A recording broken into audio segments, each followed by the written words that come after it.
Finally, indeed. Hey, Mudkip. Oh, finally that you got the first redemption. I see. Uh, FYI, started very early today because I can only do a morning stream. Come on in. Twitch. There we go. All right. Yeah, today is Friday, and it is currently much earlier than I normally start. 7:50. Normally it's like 8:30 or something.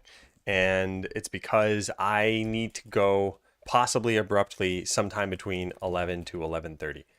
So we'll have the normal 3 hours in the morning, but then that's it. I can't join for the afternoon. And where we currently stand, the date today is the 10th, and on the 17th, we want to launch checkpoint number 1. I think what we need is some like basic enough gameplay goal. The general gameplay is there, but there's no real way to accomplish any goals, or not like a fun way. So imagine something like earn 10K in the game, or beat a boss or something like that. So I think we need that in the game. And I have a couple ideas for what I want to work on. Hey, Mark.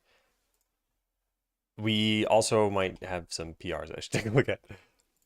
There is this one, which I think was updated, and I think this is worth having in the game. So let's go incorporate this. Added scenario enum, but since floating text is in as a scene script, I didn't have a good place for the enums. I put it in type/enums. Unless there's a better place, I can quickly replace the paths. I think 5 seconds is too long. I don't think we'll have long enough messages to make them stay for more time than that. We can change this at any point anyway. Also, this gave me an idea. What's the idea? Oh, this is interesting. I would probably have done this with a particle system, but this is a good starting way of doing things. Maybe in checkpoint 2, we will also need to find good names for overlapping purposes. Using something like battle sticky doesn't really fit a building upgrade. Yeah. Yeah, that's true. Okay. Let's go take a look at the code. Quite a lot of files changed because everywhere that we created floating text, we now need to pass in a scenario for it. This has the right texture filter. That's good. Yeah, some UIDs changed. Battle sticky, battle sticky. This one, well, this is probably going to change eventually anyway. Oh, this is the heal over time. I see. Okay.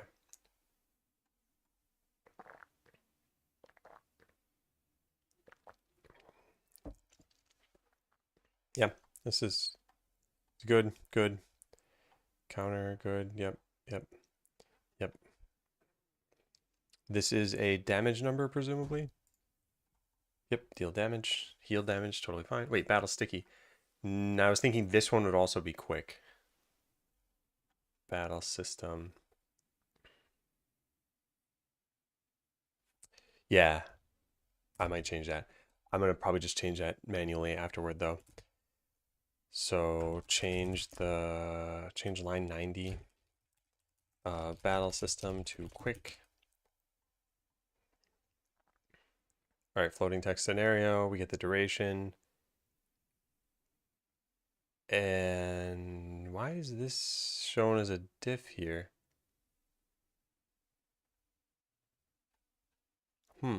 These tweens should have already been there. I'm not sure why they... Oh no, they weren't, because we modified... Never mind. I remember modifying this code. I modified it right in the PR branch. Okay, this all looks good. Also, this exception should probably be like an illegal argument exception. Change line 35 of floating text to be a more specific exception. These are things I would normally leave as comments, but I'm trying to like blaze through this right now. And I think this mostly looks good, and I already reviewed some of it yesterday. This is a UI message, UI message. Yep, yep. This is another UI message. Sounds good. Not enough money for hire. Yep, yep, yep. Looks good, looks good, looks good. Yeah, cool. Let's go merge this. Hey, wait, where do those stars come from? I didn't see those in here. It was upgrading the shops, but I'm not sure. Actually, if I just search for a star, no, I see. Okay. I think it was just an idea, not actually checked in. Pretty sure I would have seen it. All right, let's merge this. And I'll just put a quick comment here. That is a nice way of rendering a change for now. I think that eventually we'll probably want to use a proper particle system. Maybe a confetti one. Yeah. There are no stars. Yeah. Yeah, and I think these are the kinds of things where it's like, if we were 2 or 3 months in the future, I'd be like, just do tons of this sort of thing all over the game. Not necessarily floating text, but ways of making the game look better that aren't required. But yeah, hey Darkstorm, thanks for doing this. So I'm gonna merge this, and then I think that's it for current PRs. I think Darkstorm is going to be incorporating a sprite-based PR pretty soon, but I'm probably gonna. I just typed a star emoji. Yeah. I'm probably gonna move on to something else here.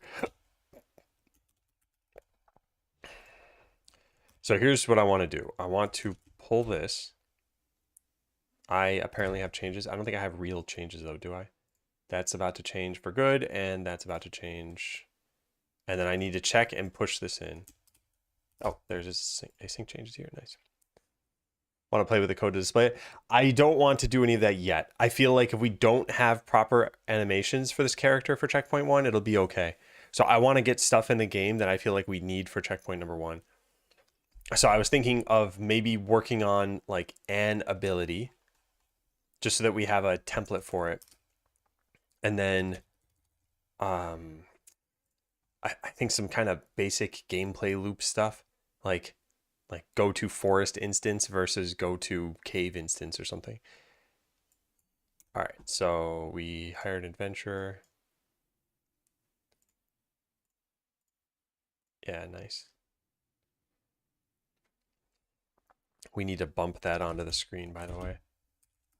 Bump the UI floating text onto the screen. It's showing at an X coordinate of 0.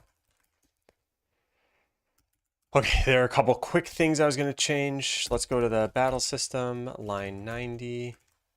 I think I might have accidentally pressed enter somewhere. This should just be battle quick. And then floating text. There was something I wanted to change here. Oh yeah, this exception. This should be something like illegal argument exception. Yeah. Yeah, there, that's it. It'd also be nice to have some instance data to choose the instance from. Not sure you want this to be in checkpoint number 1. Hey Dan, thanks for resubbing. Boop. That's the van sound, not the Dan sound. Yeah, choosing the instance, I think it's just going to be a set of buttons, like start forest party, start cave party, start volcano party, something like that.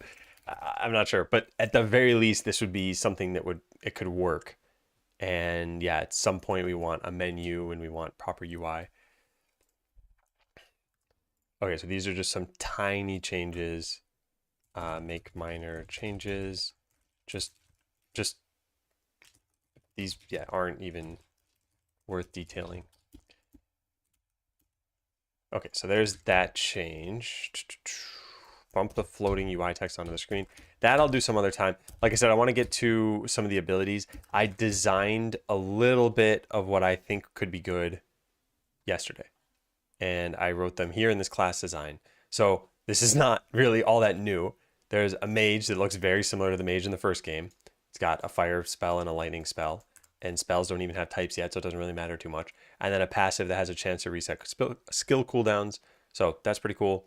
The rogue, I think I'm going to give the rogue execute, automatically kill an enemy with less than X% life, and then they'll have quick strike, which always targets the enemy with the lowest life. So this is already great synergy. Wayne, thanks for resubbing. Thank you too. Oh, the nudge comment can be removed? Let me go take a look. And welcome back, Wayne. It's fine for now. I'll just keep it. And then this Cloak of Shadows. This is a buff that increases attack and dodge. I don't think we coded a dodge chance yet. So I'd probably need to add that in. And then the warrior I'm not super happy with so far. I gave them counterattack, but they don't really have anything that synergizes with it yet. Like if you have counterattack, you would expect to maybe be kind of a tank class and have a way for enemies to target you, but we just, whatever. But we need something in the game, so I'm probably going to add that in.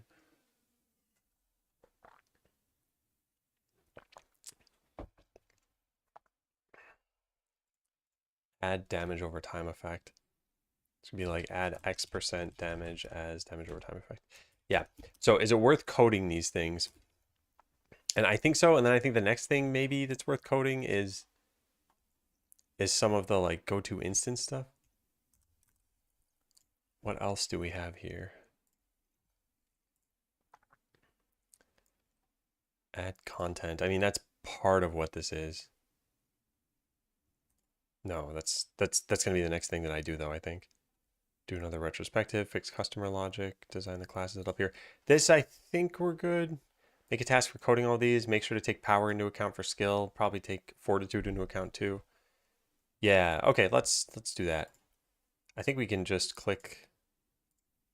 Oh, you can only click the button when you're over here. Yeah. Convert to issue.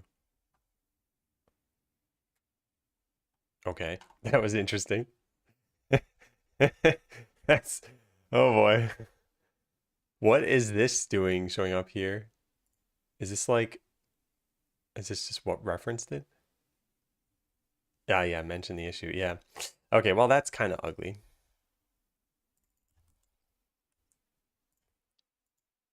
So let's go back to here and say code the checkpoint number 1 abilities. Took me long enough. Add the abilities from here, the design document. Make sure to take power into account for skills. Okay, yeah. Now let's assign this to me and put it in checkpoint 1 and put it in the project and give it the right status and give it the right iteration and give it the right priority. Wow, well, that was annoying. Yeah, I don't think I want to create issues like that again. I think I want to just create them through the project. This still has the wrong title. Ooh, how did that? Oh, I didn't hit save. It still has the wrong title. There it goes. Go checkpoint number 1 abilities. Cool. Yeah, let's go add some in. So there are no projectiles or anything, so this isn't too bad. All right, so mental swiftness already exists. I think it should probably be toned down a little bit, but maybe we shouldn't worry too much about the balance. In fact, I'm not even really sure what we're going to do about balance. But we need tooltips and everything to work. So that is something we will go figure out. So we have all ability data. Oh, and an adventurer, let's add in. No, they already all have mental swiftness. Yeah, I'm going to write this in the... Let's go do this. Okay, and then make sure an adventurer has the new abilities. Or like, yeah, make adventurers that have the new abilities. Maybe we allow for duplicates at first. Okay, tooltip. Tooltip on mental swiftness has get default tooltip. We're gonna make this the mental swiftness dot get tooltip. Good. And we go plug this in to here.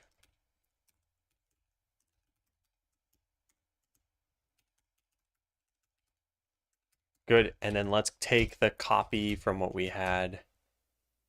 Oh, this didn't have a tooltip in the old one. Okay. Well, that's okay. So we need this constant to exist somewhere.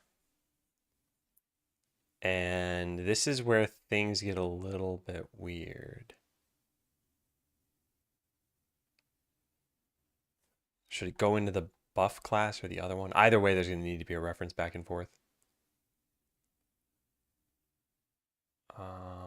And this is only used by the ability.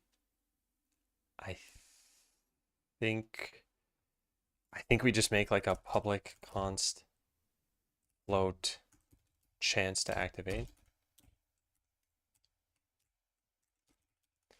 Yep. Oh, whoops, this too. Put that up there.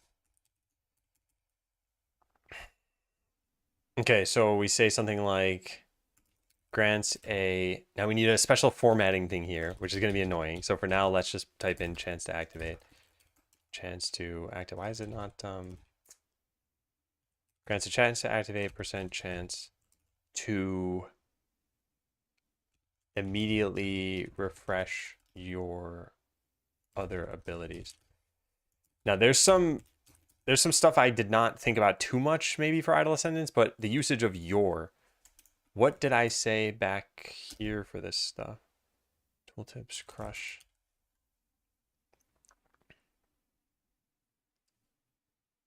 Yeah, your swing. Okay, I did use your. All right, then we're going to do that. Sounds good. This does not take level into account. This doesn't need entity. Use properties where appropriate. I don't think you can even, can you do this? Oh, I see, that kind of property. No, but that still didn't work. All right, I guess. it's supposed to be a function though. Cannot convert string to a function. Yeah. Yeah, so this isn't gonna work. It needs to be at the very least this, but even then it's not gonna take in the right. Cannot convert from method group. Yeah, I think we need to say node entity here, or else it won't match. And now this isn't gonna complain to me. Yeah, this is gonna be a tiny problem because every single tooltip function is gonna look like this. But I guess it doesn't matter too much either. Well, let's take a look. There's also that debugger thing down there. That might be due to UIDs being wrong. Let's go take a look at that. Yeah, that's what I thought. But it should fix itself. Or maybe it already is fixed. Anyway, we go into Higher Adventurer, and now Mental Swiftness says grants a 0.2% chance to immediately refresh your other abilities. So now we need formatting for percentages, and we also need for the skill tree to not have its labels look super ugly. So can we change the filter to linear and just have that address everything? Everything else should know to inherit, right? Is that different? I have no idea. I don't know. Yeah, I don't know. Well, let's set it on the label as well. It should inherit it.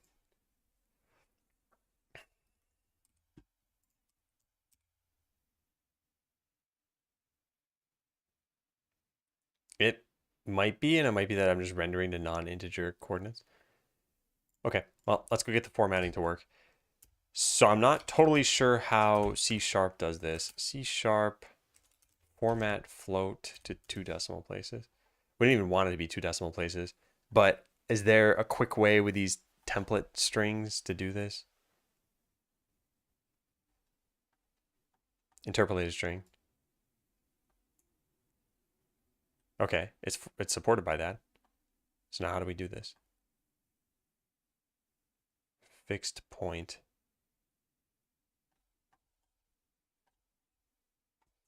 I mean, let's just search this for a percentage. Oh, there's a percent thing. Interesting. Oh. Capital P or lowercase p? I don't know where you put this, though. Supplied as the format string argument and an interpolated expression item of an interpolated string. Oh, it goes in the colon and then a thing? Okay, so colon P.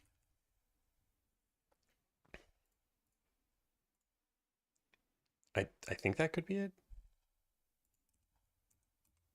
And I need to have this adventure hired by default. Yeah, okay, good. That kind of worked, but now I want to specify what the precision is of this. And I wonder if percent has that. It must. P1. Yeah, I want P0. Okay. Comma separates big numbers. Yeah, it's nice that these format things exist. I like that. Also, hey Simon. All right, we need to call higher adventure immediately. Grants a 20% chance to immediately refresh your other abilities.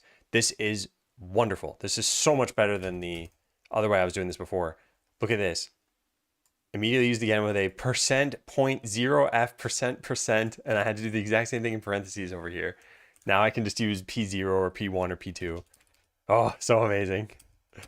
Yeah, wonderful. I don't have to even write a function call, which would have made this very verbose.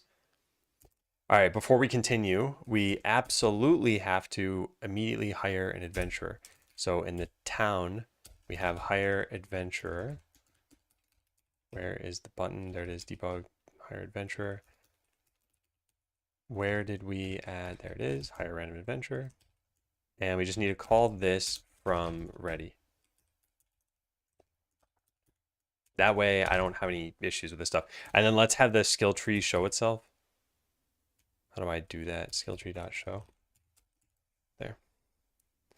Hey, where you go?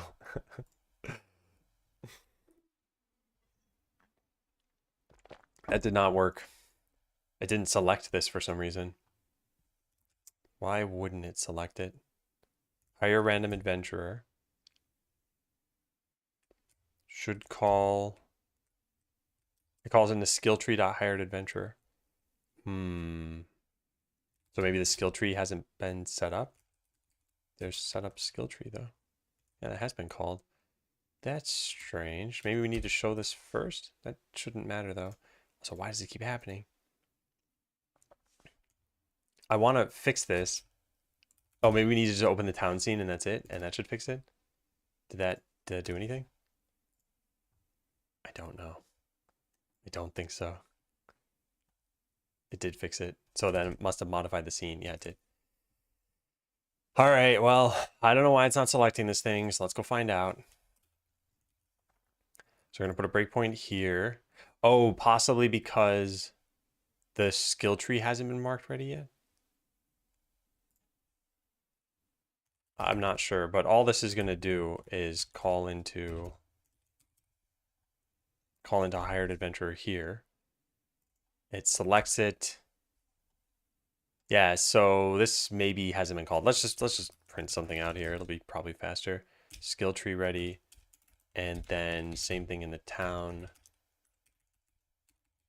Town ready. I'm guessing it prints in the wrong order. Skill tree ready is probably second. No, it prints in the right order. Okay, then let's debug it.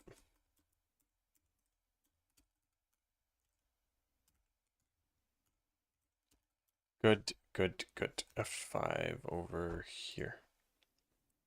Hired adventurer, and then, yeah, and then hire random adventurer. Or breakpoint there too. No, I guess we have it in that spot already. Prepping for any launch is always a little nerve-wracking because there's a lot to do and there's a limited time to do it. And in this particular case, we have more game undone than we do done. So let's step into this function. Wait, what? Here, random adventurer. I don't know how we got here. Oh yeah, I see. Okay, this is all fine. I didn't actually care about that. And now we go into here, and what's going on with this?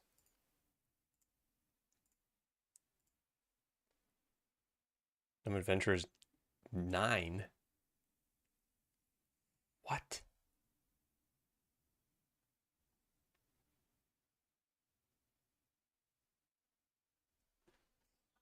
Get child count of... What is this class? The character selector. I don't understand that at all. And why is there no... Oh, I'm debugging through this. Yeah. Okay. Well, let's go look at the skill tree. Oh, because there are a bunch of placeholder buttons. Oh my god. Oh, and it's only in ready that we delete them, but we queue free them. We need to just free them. Okay, I think that's the problem there. Well, launch of checkpoint number 1 in a week. Yeah. So checkpoint number 1 is 7 days from now. And then checkpoint number 2 will probably be like 2 to 3 months from now, something like that. And I need there to be enough to do in the game where you can get a good enough idea if you're having fun. Like if you tried it right now, you'd probably be like, okay, yeah, I kind of see where the game's going, but I don't think you'd say you're having fun. Do you have a nice source for floor plan tiles? Searching for images for waveform collapse. The tiles must fit to each other, so outer pixel repeating. And I only find stuff that does not repeat. I like to scan through new places. You can find a decent amount of stuff if you go through itch and search for asset packs. I think that's what you're talking about. And I always lose where this is exactly. Yeah, browse assets. You can probably find some stuff through here and then search for something like backgrounds maybe. But whether or not they're exactly what you need, it'll be hard to say just based on this. Yeah, you have it in your list already. Yeah, and then the other thing, I know there are some people out there who do tile sets themselves as well. Again, hard to say if they'll be exactly what you need. And then the final thing is, and this is something worth considering at least, if all you're really trying to do is get your algorithm to work, you could just make your own graphics and they don't need to be too crazy. You could just draw something like, okay, here's my tile and I need a path going like this across the middle of it maybe. So like that's it. That's your tile. Whatever I just drew right here could be what you end up using, and then you have one that's more like a plus sign or yeah. Yeah, Kenny NL. You might find some good ones through that. He's done a lot of different sprites, and I think almost all of it's free. A lot of it's free. Okay, did this fix it? Because I had an aha moment there, but I'm not actually positive that I was correct. So let's see. If we see mental swiftness in the skill tree, then it's working. Yes, nice. That did fix it. Cool. Yeah, I'd forgotten all about this assumption that I made earlier. My art looks like your art. Yeah, but that's what I'm saying. If the focus is the algorithm, then make the algorithm the focus. And if it's trying to make something look good, then yeah, go try to find better art, I guess. Hey, Nitrix.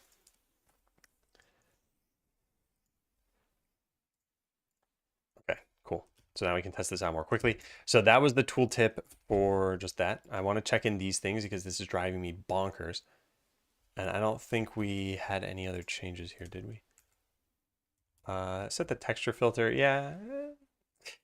All right, let's just check in this bit then. Stage that and stage that.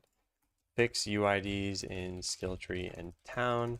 The editor was just going to keep complaining about these. Kind of works. I want to have something fancy. Yeah. Then yeah, that's as much help as I can give you for that. Unfortunately, I don't have too much more. Whoops. Oh yeah, just open up Apple Music, whatever. All right, skilltree.show higher random adventure. This is, oh, this needs to be checked in. Yeah. Change a queue free to free. This should make it so that we can select an adventurer from towns ready, which I'm doing just for debugging. So I'm not going to check that part in. Yeah, hey Sanus. Finally, a new reward.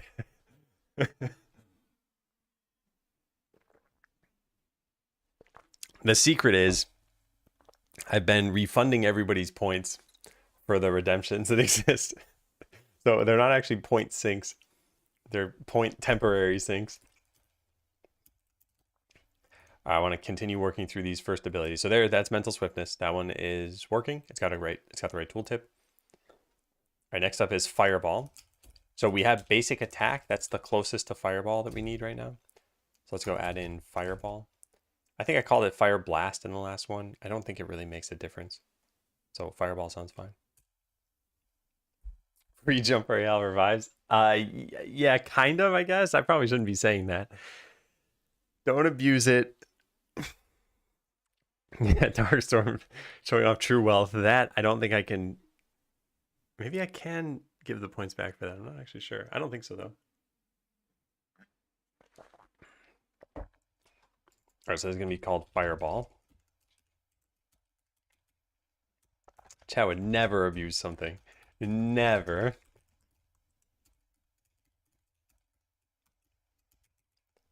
All right, cooldown of Fireball. So now we need to start thinking about what cooldown should really be. Also, base ability should probably have it specified in the constructor, right? Yeah, if it's an active ability. Unless there's an ability that doesn't get used with a cooldown. But that's a minor cleanup thing, so I'll just write this. Minor cleanup. Active ability should probably take a cooldown in the constructor. All right, so let's set the cooldown to 3. These need to be somewhat long for the mage because of the mental swiftness thing that lets you reset it. So this is good enough for right now. But let's go work on that power scaling thing. So let's look at slash. We have power scaling. I want this to be here too, I guess. Public const float power scaling.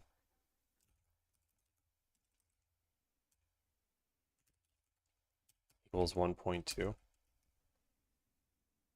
All right. Yeah. Okay, so that's where this stuff starts changing, right? Get base damage is going to be power scaling times the character's power. Oh,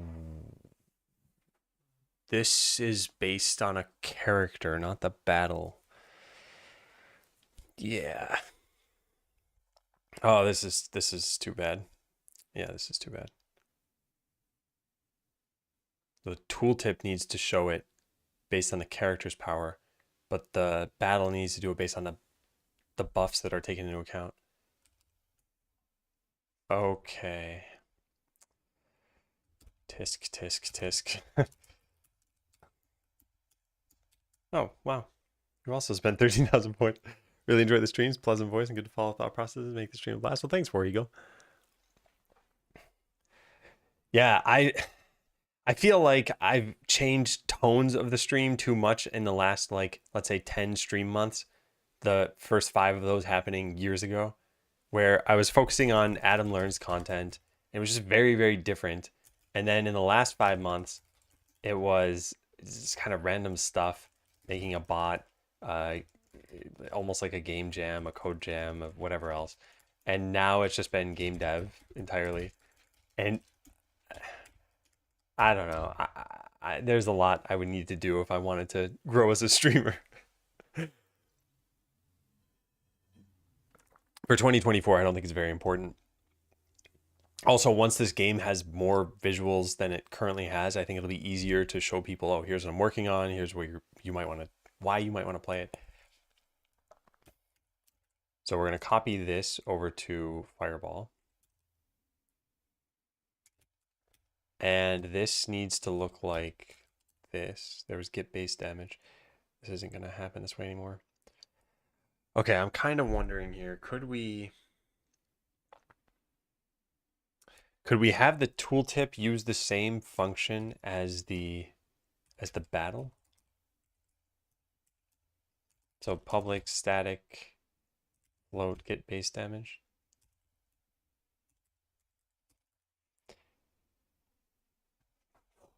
We need to pass in something that has a get power, but in this case it would be a get power for an entity. It would be possible to pass in an interface and construct something, and that way our tooltip always reflects what the character has, I guess. Just need a project to create viewers, but then they stay for whatever. I think some people are here for me. I think a lot of people are here based on a project that I'm working on, or would be here, I should say. And I think the people who are here now are, yeah, probably people who would mostly be here for me. But back when I was doing Adam Learns stuff, there were very different people when I was working on Minecraft than when I was working on an NES ROM.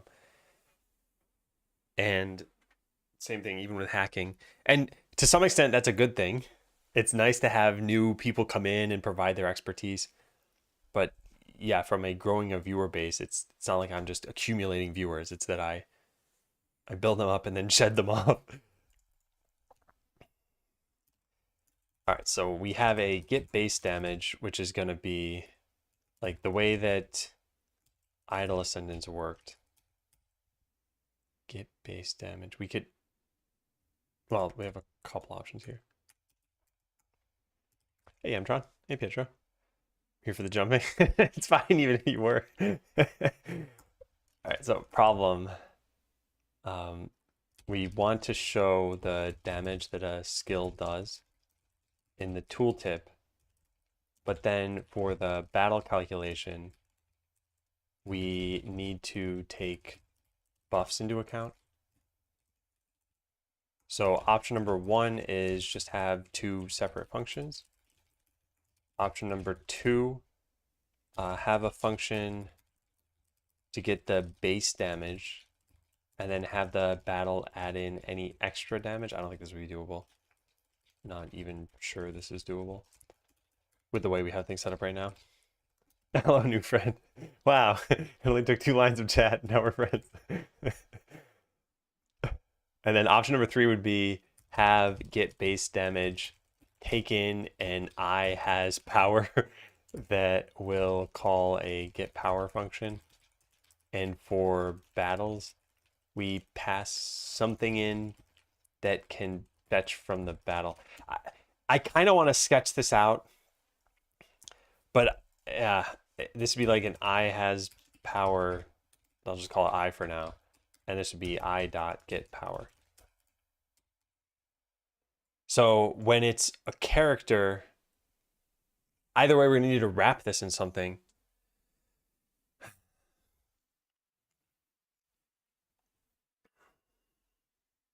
Oh, maybe we just take in the power of the character. No, that's still... Wait, would that work? Oh, yeah, maybe that would work. Can I hear this as I has power? Yeah. This is funny about interfaces. I don't know if they start with I by convention in practically everyone's code base, but that's everything I've ever seen. So yeah, then you kind of phrase it as a statement. So the other way we could do this is we could just say get base damage and then take in the power. Is power a float? Yes. Okay, so float power, and we just return this times this. Honestly, that's probably fine. Yeah, that's probably fine.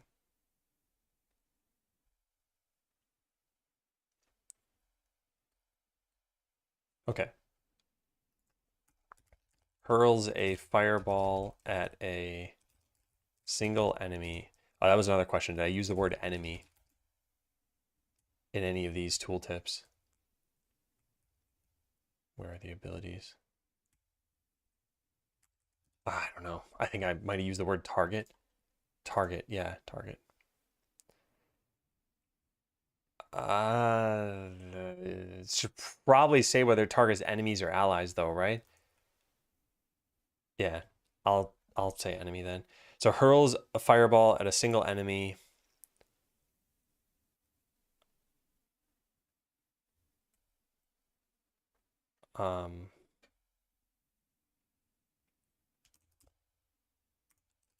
For some amount of damage here. Damage. Okay, and now damage needs to be computed.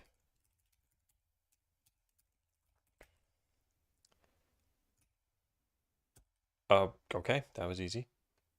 What is this? Power increase. It goes through the buffs. That's not probably that smart. Yeah, that's not that smart. Get base power, I guess. Public static float get base power. Node entity.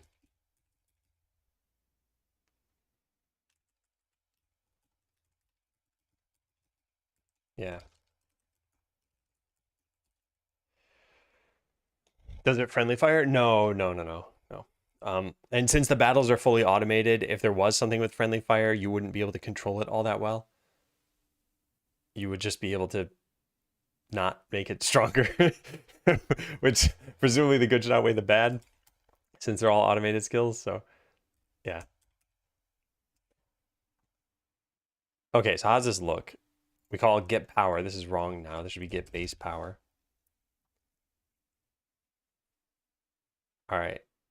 And then when you use this ability, we need to use this exact same amount of damage. So now this is going to be, this shouldn't even be here.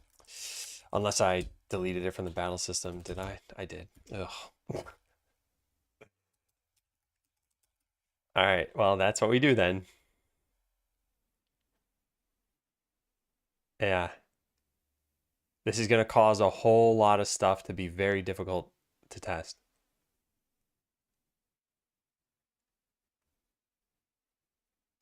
There are other ways we could do this.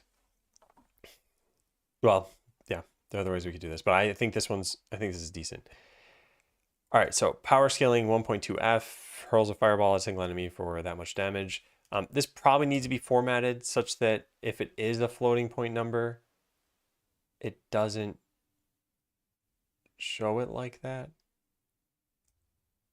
How do you fix point?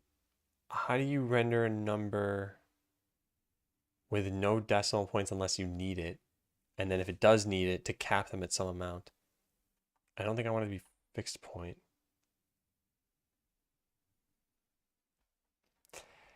Yeah, how do you do that?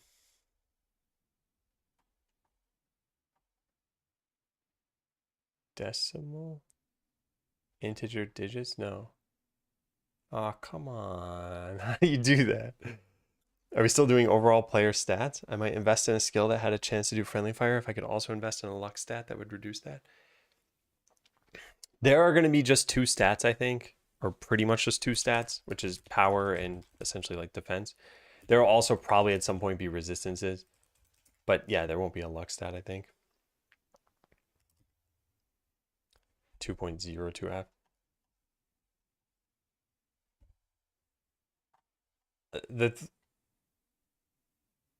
Yeah, I guess what I'm confused by here is here it's F1 and this turned 1234 into 1234.0.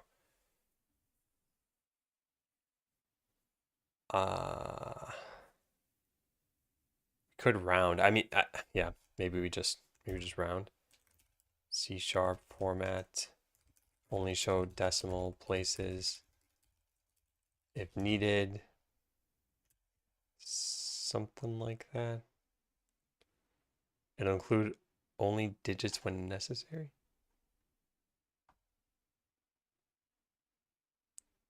If you want other examples of formatting doubles to string, check this link out. Oh, max number of decimal places. Oh, okay. So yeah, 0, comma, 0 point number. Is that right? All right, let's just go to some C# playground and try this out.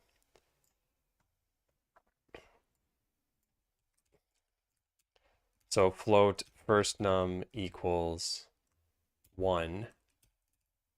Float second num equals 1.2345678. Yeah. So first num,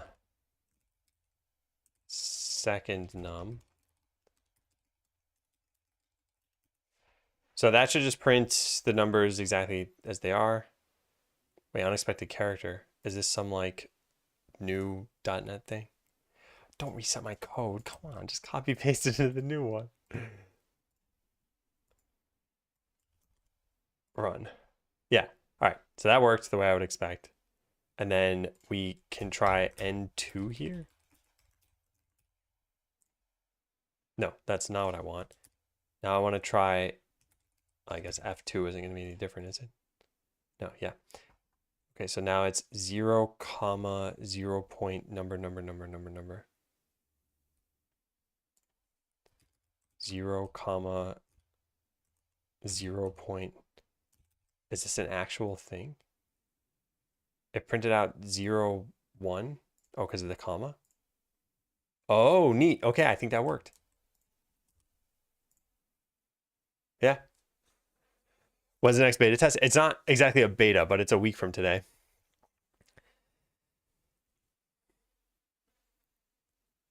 And that'll be when the game will be playable. We should probably add the logo to the game too. Yeah, add logo to the game. Surprised I don't have a command. Yeah, because I don't have a public document for it. Well, I guess the closest thing I have is the skell command. And I can put it into here. When and where is it launching? Can I play before then? Yeah. Aiming to have the first playable build ready on May 17th. Yeah, there. Okay, so 0 point number. This is, oh boy. So we probably want 0 point number for that. Can I get in for free? Yeah. It'll be free for that.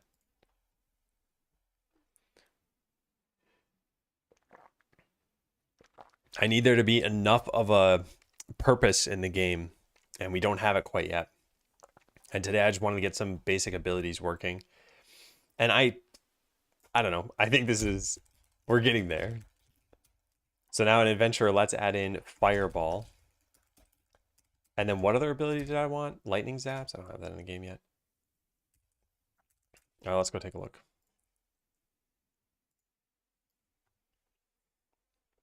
You have to pay in feedback. Yeah, that's true. More visually appealing if the numbers are all the same. It's nice though when you aren't showing, .00 at the end of a skill. What happened here? Something broke. It probably can't construct a fireball. Missing ability data found. Oh yeah, whoops. That's why we have exceptions.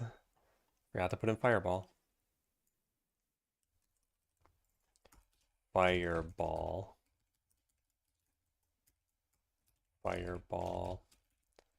Type of fireball. Fireball.getTooltip.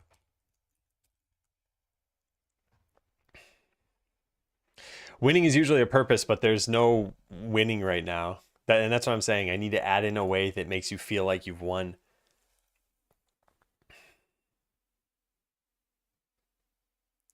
Wait, what pie? I hope you're not serious. All right, so hurls a fireball at a single enemy for 12 damage. This is great because this is exactly what this should have been. The battle stats of an adventurer start at, where does it even show? Yeah, well, I guess there's no proving that this worked because there's a random number here. So I guess every other character that I add could potentially have a different number for fireball. So let's hire a bunch of other adventurers. All right, now one of them has 12 damage. This is 13.2 damage, 14.4, 14.4, 14.4. I think there were only 3 different numbers this could be. Yeah. Yeah, cool. I see. 5. I see. Okay, cool. That's working. Now, fireball is, I guess, technically done. We could test it in battle.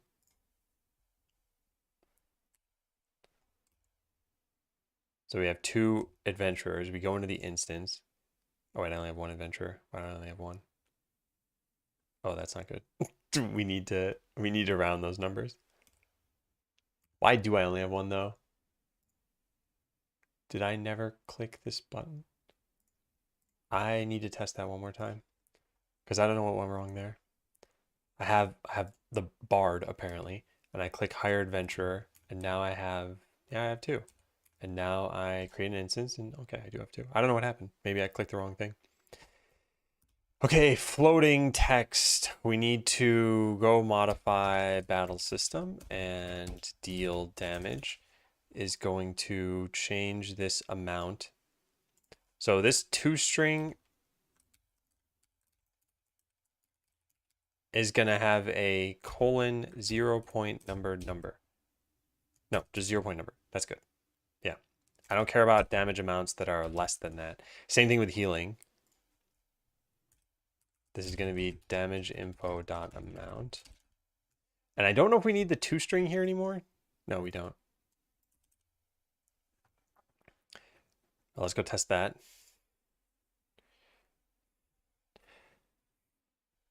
I think rounding would be different in this case, although I'm not going to spend the time thinking about whether I'm correct about that. Okay, so we should see the numbers, yeah, like 15.4, 13 point whatever. Nice. Nice. It's coming together. All right, so that's Fireball. Now we need a mod that adds a damage over time effect to this. So what do we call this? Burn? Sure, burn sounds good. And then number 2 would be lower enemy fire resist, but we don't have fire resist, so for now, we just say it takes more damage from all sources. Actually, we could add... No, I'm not going to add fire resist.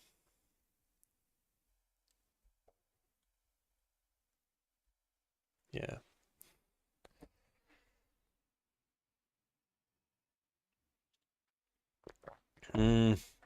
I don't know what mod number 2 would be for this. Because we could just weaken the enemy. Maybe... I don't have any ideas here. I'm trying to think. Because like I don't want every ability to be, oh, chance to do area of effect. I think this doing single target is good. Actually, lowering the fire resist is probably not even all that helpful anyway, even as a final thing. We should probably just delete this. But I think enemies need to have enough life. Put the formatting string as an argument of 2 string. Oh, interesting. Okay, yeah. In this case, I don't mind having the string look like how it is right now. And is this less verbose actually? Because the word 2 string is quite a lot. Yeah, it would be longer. And presumably it all compiles down to the same code anyway. All right, what do we have then?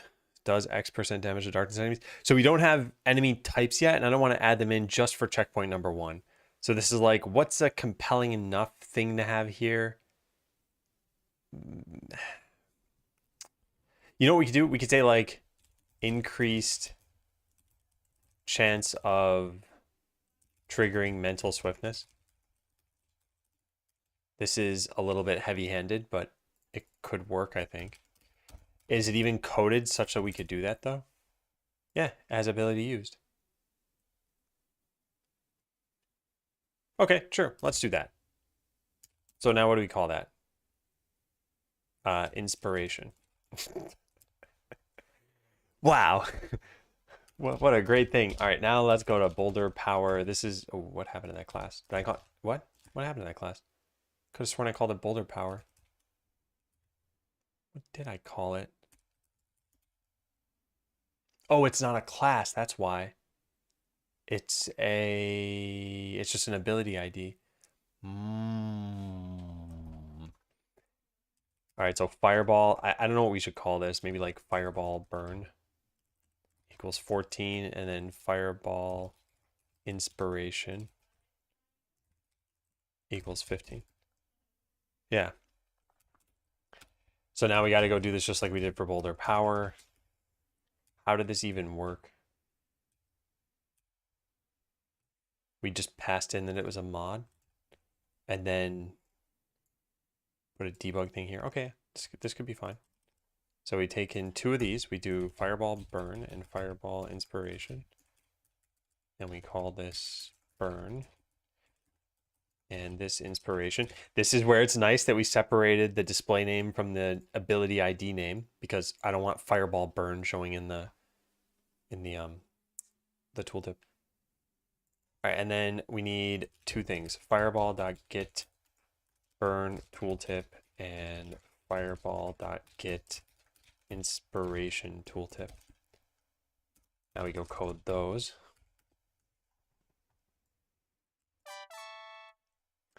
Ooh, War Eagle, thanks for resubbing. Welcome back. 15 months. Working your way up there. Hey, Cloud Tech Ninja. By the way, every time someone sees me typing something like this, IENS, the reason why this is happening is because these 3... What a funny time for Windy to raid as I'm talking about my advanced keyboard here.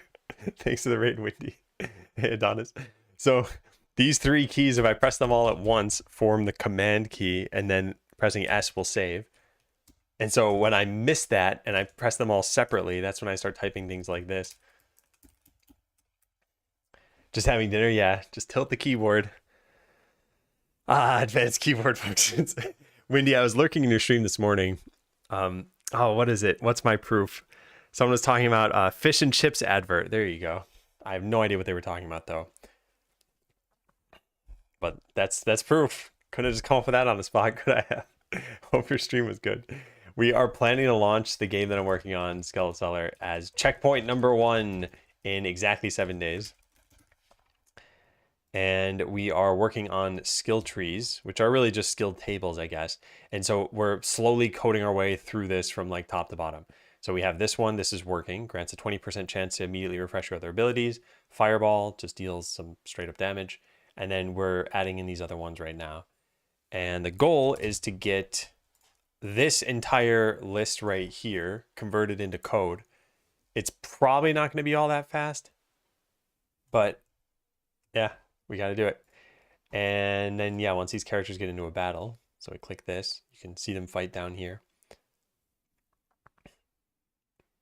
And yeah, for those who haven't seen the game, if you win this battle, your storeroom will get items in it because you win them from the battle.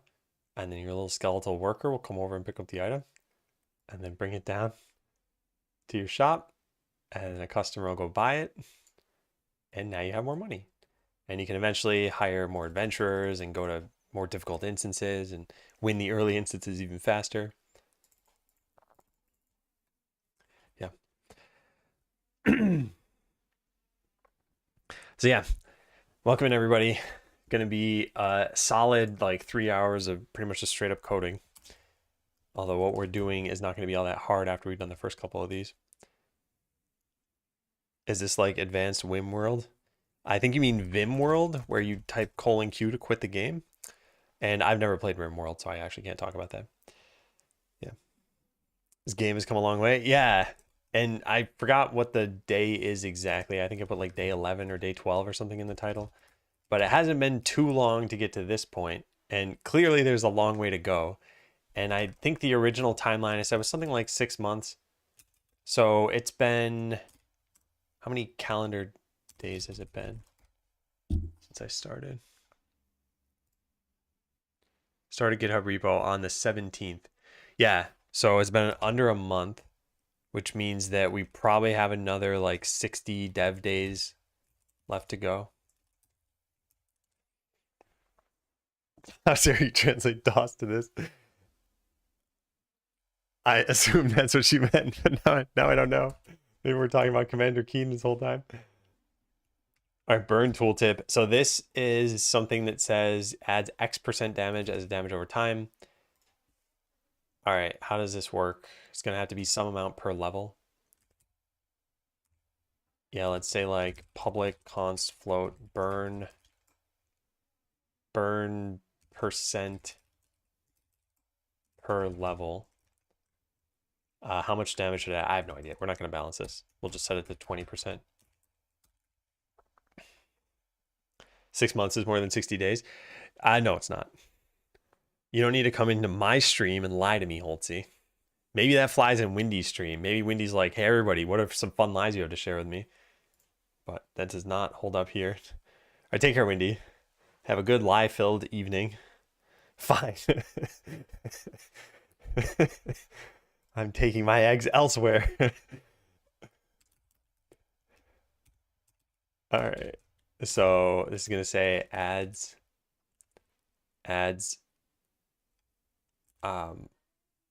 We need the level of this ability. Level.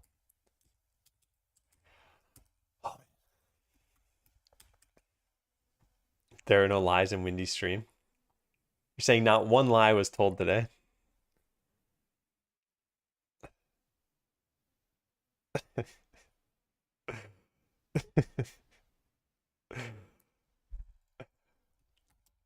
See, lies are being told right now. It's rampant. It's a problem. It's pathological. You don't even recognize it's happening.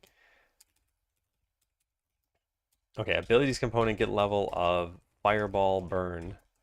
Sounds like a caveman saying this. Fireball hot, fireball burn. So there's a current amount of this, which is burn percent. Why is it not completing this? Per level. This times this, and then colon, how does that work?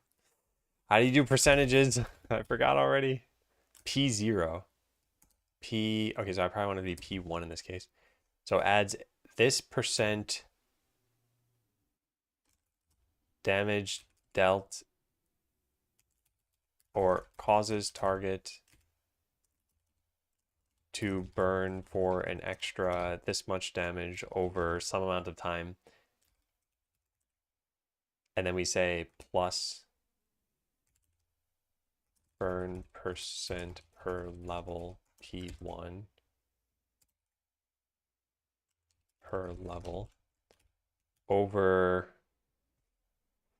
how many seconds? Burn duration. Burn duration is, I don't know, 8? Sure. Over this many seconds.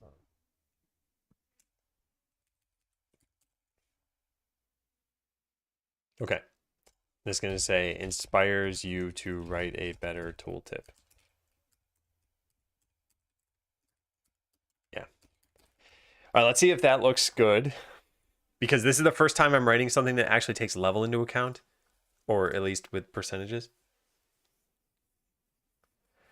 So yeah, to be clear, because I hope there's no confusion here, but I'm still going to talk about this, which is the whole 60 days thing was 60 like just back-to-back development days, but spread out over 6 months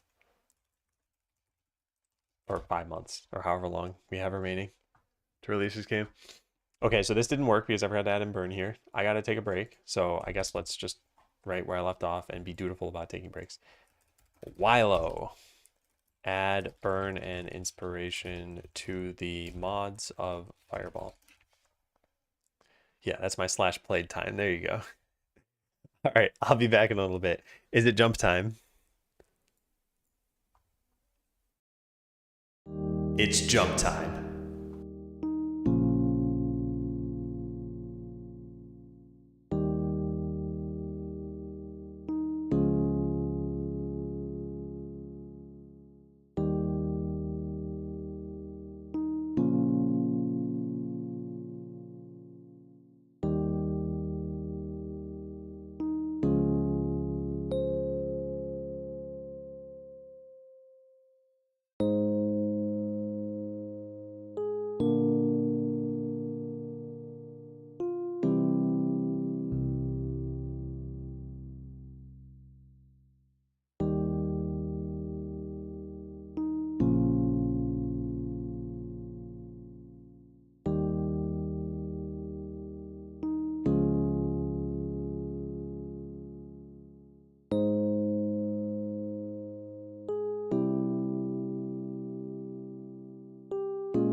again, everybody. Close the game. All right, so we were going to add in the mods for this, which we do in an array or collection of ability ID dot burn ability ID dot inspiration. There. Oh, I was enjoying that while the game ended, though.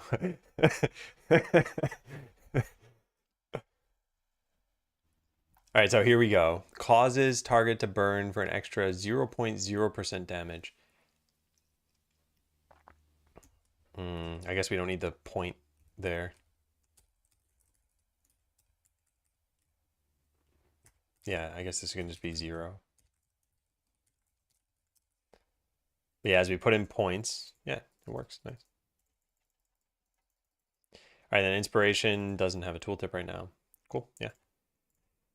All right, let's go get the inspiration tooltip to look good. What does it even do? Where is it? Increased chance of triggering mental swiftness, yeah.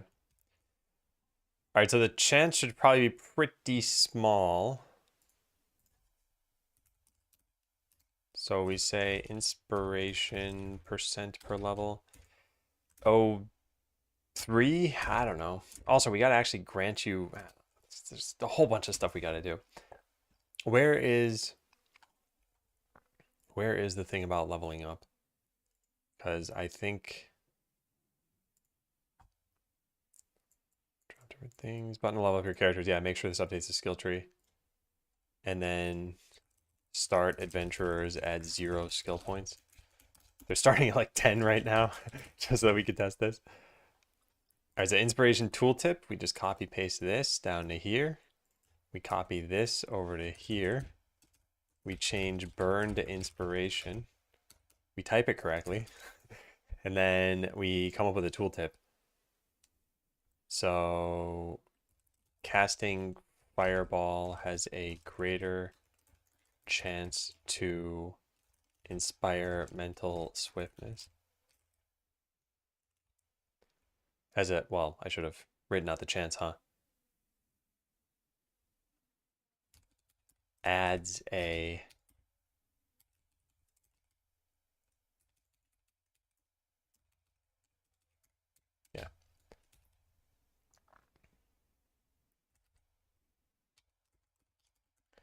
chance to inspire. Okay, good. Yeah, there.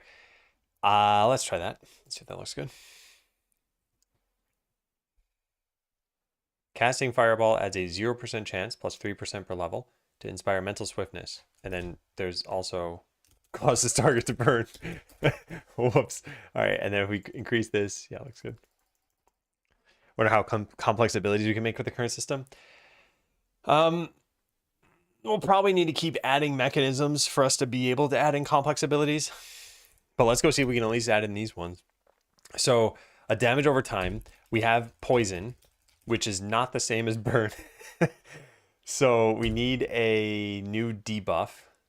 So effect ID. Let's add in burn.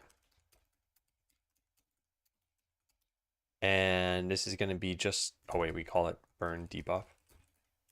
Yeah, burn debuff. And then we got to go get the poison debuff. Poison debuff. And just save this, I guess, as burn debuff. They're pretty much the same thing, but one does like earth damage or whatever, and one does fire damage. Is there anything else here that says poison? Oh, wait a sec. No, this will work. All right, when you construct this, I guess you pass in the duration, and then we just pass that on. And it needs to know how much damage it does.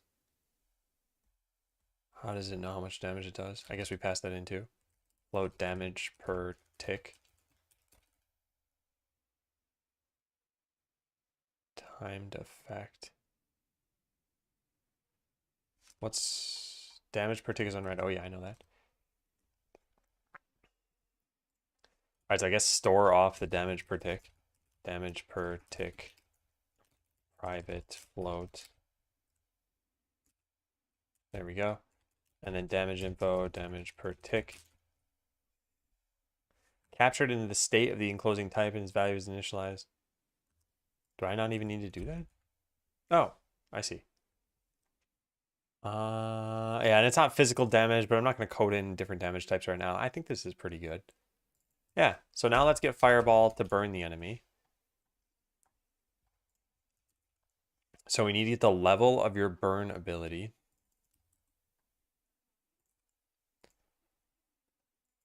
Burn level. If burn level is greater than 0, then burn the entity. Burn debuff.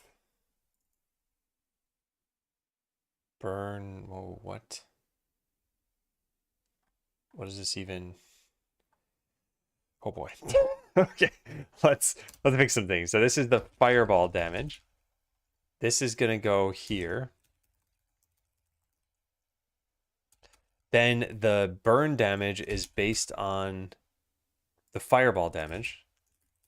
Fireball damage times burn level times burn percent per level.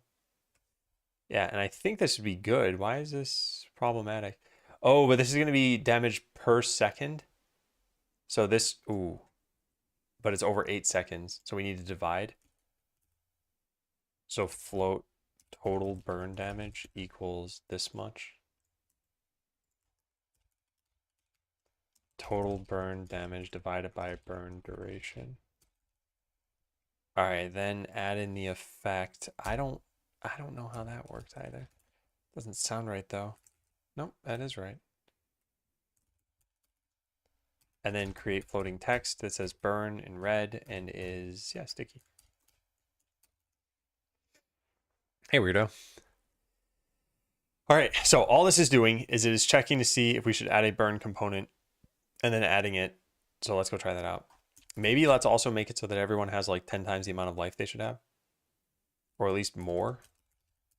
Adventurer starts with 100. Let's start them with 500. And where do we create a battler? Oh, I see. Okay, we start them with 100 as well. Let's also start them with 500. I think I just typed 500 in the other class. Yeah, I did. Let's try that out.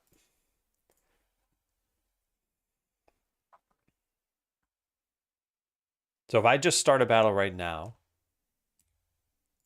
it should just be doing direct damage and nothing else. Oh, except for they have 2 abilities. So it's kind of hard to see, but it is working. So now if I hire a new adventurer and this new adventurer gets 1 level of burn, and then I create an instance. So now this one, oh nice, it burned. Yeah, cool. Wow, this is so cool. Why is it doing different damage though?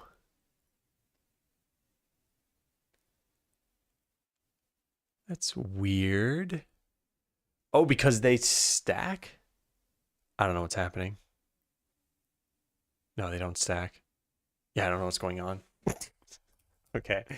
Let's make it so that Boulder has a cooldown of like 20,000, so it never gets used because it's too hard to tell what's going on right now.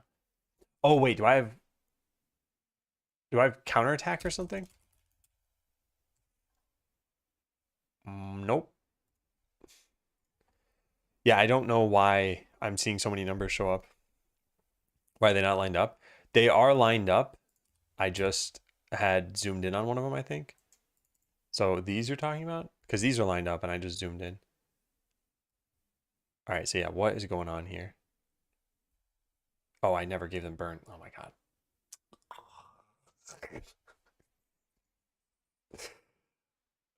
All right, so I'll give you a point of burn and now create. And now what's going on? Burns for 0.3 damage. 0.3. By the way, increasing this doesn't do anything now, right? Yeah, it doesn't do anything. Yeah, where's that 1.8 coming from? What is going on?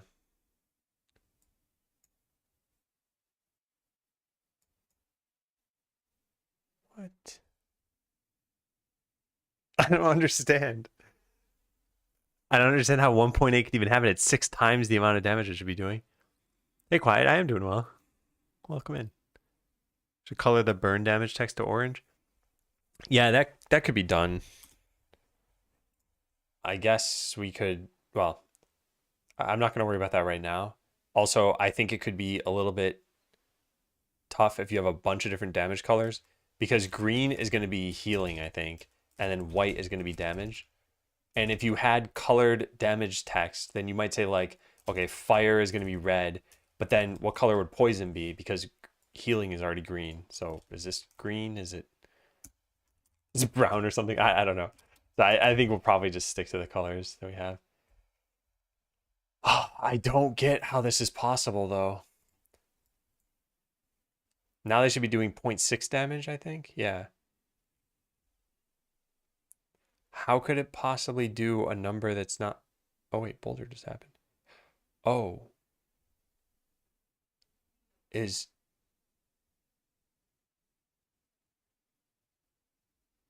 What? Is boulder somehow causing burn to happen?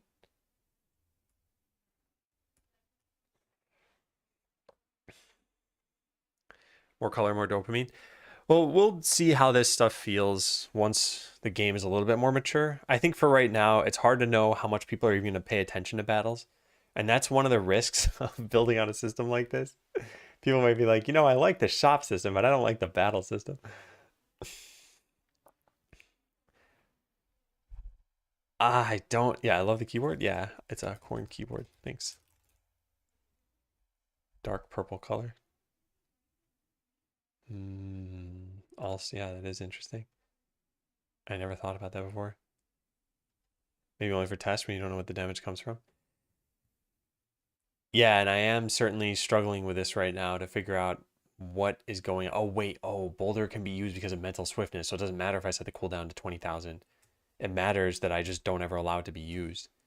Okay, so let's just say a return here. I think this might be considered an error that I have unreachable code and not just a warning. No, it's just a warning.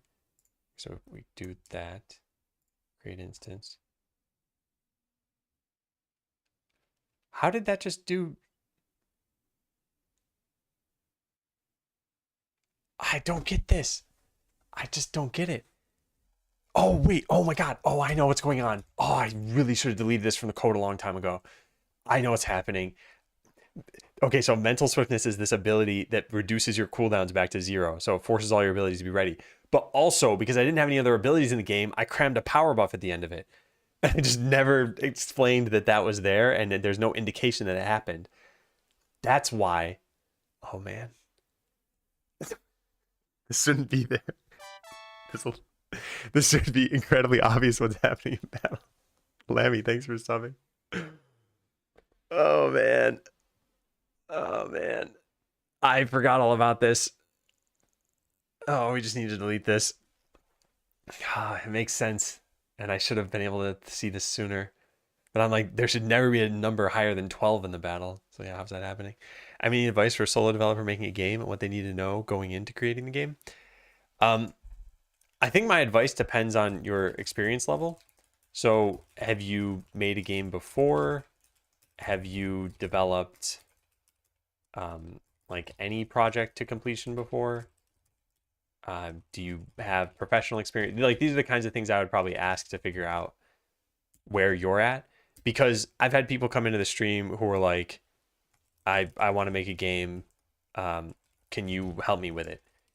And this is the kind of question that almost always indicates that they're 12 years old. And my advice to a 12-year-old making a game would be very different from my advice to like a 25-year-old professional. Yeah. So yeah, I need to know a little bit more.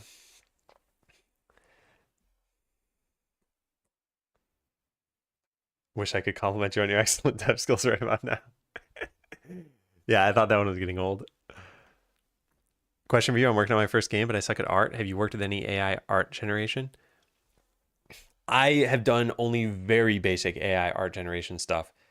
So I am certainly not an expert in the realm, and the stuff that I was creating turned out terribly. So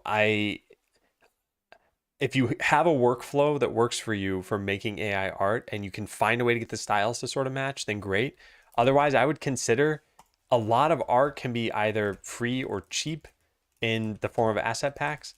Like I'll show you what I bought. I bought all of the Super Retro World graphics, and it came with all of these folders that you see, and the total cost was $50, which if you were to hire an artist to do all of this would cost you way more than $50. So like it comes with characters, and a lot of them are palette swaps. It comes with chests, it comes with tiles, it comes with UI things, different things we'll probably never use. I'm 102. Yeah, you can make like 10 games at once. So I think your paths are generally either buy assets or learn to make better art. And I think this path takes a long time, but probably not. It'll probably pay dividends later. Yeah. I have a coding background with PHP, HTML, CSS, and C++. Made one game, didn't go anywhere. I'd like to give it a try. Yeah, so any advice? I think for one, it's figure out your actual goals. Is it money? Is it tons of players? Is it just the personal accomplishment? And then based on that, try to actually make sure the game is meeting your goals. So if it is to make money, then you've got to analyze the business aspect of it. How will the game make money? Is this game out there already? How can I do things better? How will I attract players? What's my marketing campaign? And the other thing, and this is perhaps the biggest piece of advice, is only do what's needed and don't try to make things perfect. I think with games especially, it's very easy to be like, you know what, I'm going to add this because I think it would be fun. And it's not necessarily needed for the game. And this comes down to game design for a lot of this. I just made a new video that I launched 2 days ago that I think would also help you quite a lot. So I suggest watching that video. Along with using depth coloring, which helps with accuracy, at least in terms of tile size. But yeah, I guess I'm thinking what you said is more likely. Yeah, well, at least those are your quick paths. Your expensive quick path would be hiring an artist to make stuff specifically for you. But probably whatever style you're trying to make exists out there as an asset pack. You have a specific ratio or habit of how much you work on your game versus playing other games for research or ideas or leisure. I don't have a specific ratio for this sort of thing. And to be honest, I do very little research on existing games just so that I can kind of keep the uniqueness of whatever ideas I'll come up with. I think this has bitten me in the past though, because this is a double-edged sword. If you don't research other games, then yes, what you come up with will be unique enough, right? You could independently invent something, but you'll have different ideas from what someone else will have. However, you also won't know what the pitfalls are because you'll make the same pitfalls as somebody else would. So I don't know what's best there. And I've coincidentally played some games in this genre. There's a game called Dungeon Village on mobile, and there's Moonlighter, and what else is kind of similar? I guess like the Idle genre is kind of similar. And so I played a bunch of these kinds of games. At this point, it's really hard to say whether what was designed will be fun. Like we're seeing this come together and this looks great. I really like how this looks, and it's going to be even better once there are effects. And, you know, imagine a fireball actually shooting across here and blowing up, and then the enemy starts taking damage. Yeah, so I think there's a lot of cool stuff going on, but will it work as a full game? And yeah, I don't know. So we're going to see in about a week and just keep charging forward for now. As far as playing games, I've been trying to tone down my gameplay lately. I'd been playing World of Warcraft earlier this year, and I was having a blast, but I was just putting way too much time in. And I think quitting it was a very, very good idea. Rami, maybe you got to make a change in your life. Oh, man. I'm sorry to hear that. I'm really sorry to hear that. But yeah, you've been getting sick quite a lot in the last few months. This man laughs at my misery. No, it's just, I recognize we all have our demons, and there's this concept of nature whispers, which is you'll just be repeatedly told about the things that you need to work on. And in this case, nature is shouting at you. Stop getting sick, Rami. Stop pushing yourself too hard. So this worked, and this was pretty good. I have no idea about the balance of this, but if you think about it, since we're adding it over time, it's just an extra 20% damage per level. So at the max level, it's doing double your fireball damage. And because of mental swiftness, you could get this to work on many different things. Yo, thank you for the resub. I feel like the last one was very recent, but maybe I'm misremembering. Either way, much appreciated. Okay, so the next thing we need to do is lower the cooldown of mental swiftness. So this is something that doesn't even need to be a buff. Mental swiftness can just check for this. And this percentage here is going to be based on the level of your fireball inspiration. Oh, wait, but only when you use fireball? Yeah, only when you use fireball. So this is a little bit weird. If ability used, or maybe type of ability used. Actually, wait, no, we can get the ID. What am I talking about? Yeah, if ID equals fireball, then we change the chance. Chance equals 0.2f. And then we get the inspiration level. Fireball inspiration of the, what is this? Source affected? Yeah, affected. All right, so this is the inspiration level. And then we add in, so chance plus equal that. Now, why is this not working? Is ability ID not what we called this? Did I type it wrong? Yes, I did. What's going on here? Remove this useless assignment to local variable chance. Oh, because of this? Yeah, that's what I meant to do. Okay, cool. Any website used for assets? I use itch. I think it's good to use. If you're using something like Unity, though, for example, as your engine, there is its own asset store, and that might not be bad either. The nice thing, though, about using another site is that you could probably use it for all of your projects. I think using it through the Unity asset store may have some other stipulations. And I say may because I just don't know, but I'm saying that's something you should look into. Would have had an open climbing comp I was looking forward to.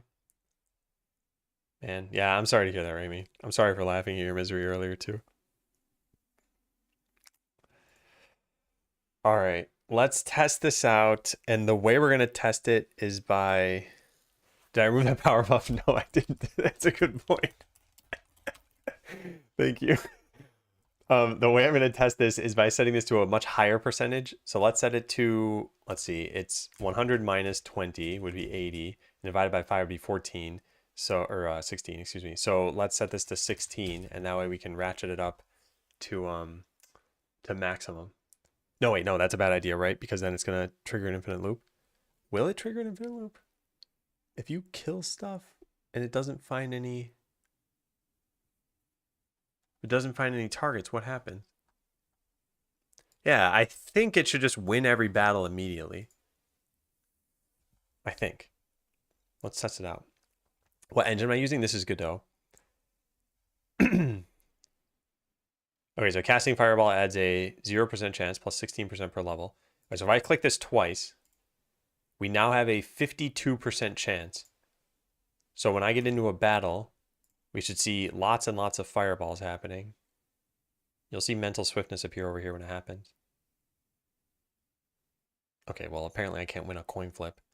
Okay, that was one, but I could do it multiple times in a row. Yeah, that happened a couple times. Okay, now let's go. Let's have this thing lose its fight. And then we'll upgrade this character another couple times. So now it's an 84% chance. Let's also add in 1 tick of burn. And now when I create an instance, should be doing it quite a lot. Yeah, just burn 3 enemies at once. Burned another 4. Yeah, you can see it just popping off over here. Yeah, that's pretty cool.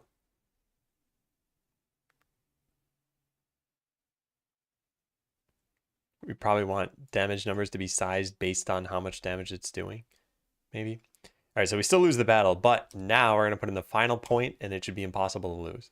So as soon as we create the instance, 3 seconds later, it should just end the battle, I think.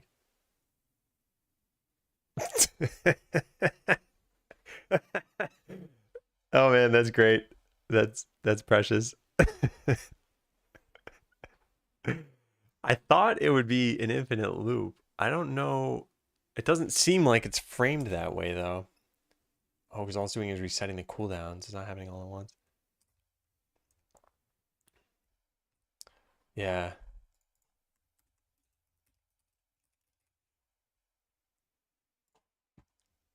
All right, but pretty cool.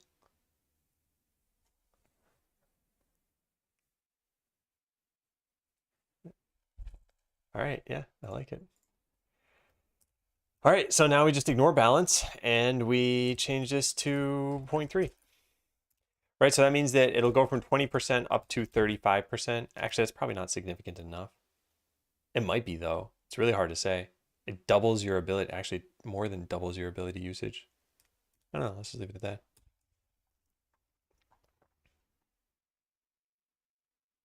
Okay, now Boulder doesn't do anything. Well, let's make it do something again. Yeah, by the way, you can see how long this has taken. Hang on one second, hang on. I'll be right back.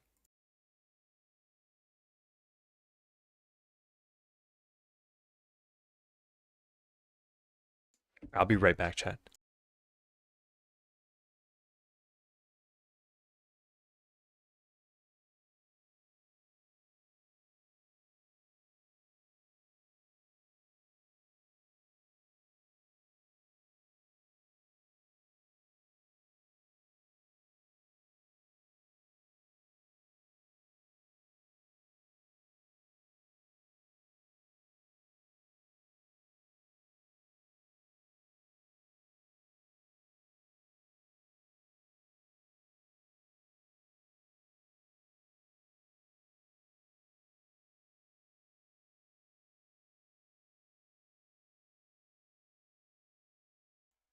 Sorry about that. Okay. My wife called. She knows I'm streaming right now. She is in the other room with the cat on her lap, and she's like, "Can you get my phone?" I said, "Why can't you just get the cat off your lap?" She feels so touched that the cat chose her. Or how'd she call you? How did she call me? Oh, I think she might have had an iPad on her. Wait, yeah. Maybe I don't know, her watch or something. Yeah. Okay, so I wanted to click this and see how much this actually does in practice. Because now, ooh, that's what the heck just happened. Oh, I forgot to rebuild, didn't I? Yeah, must be it.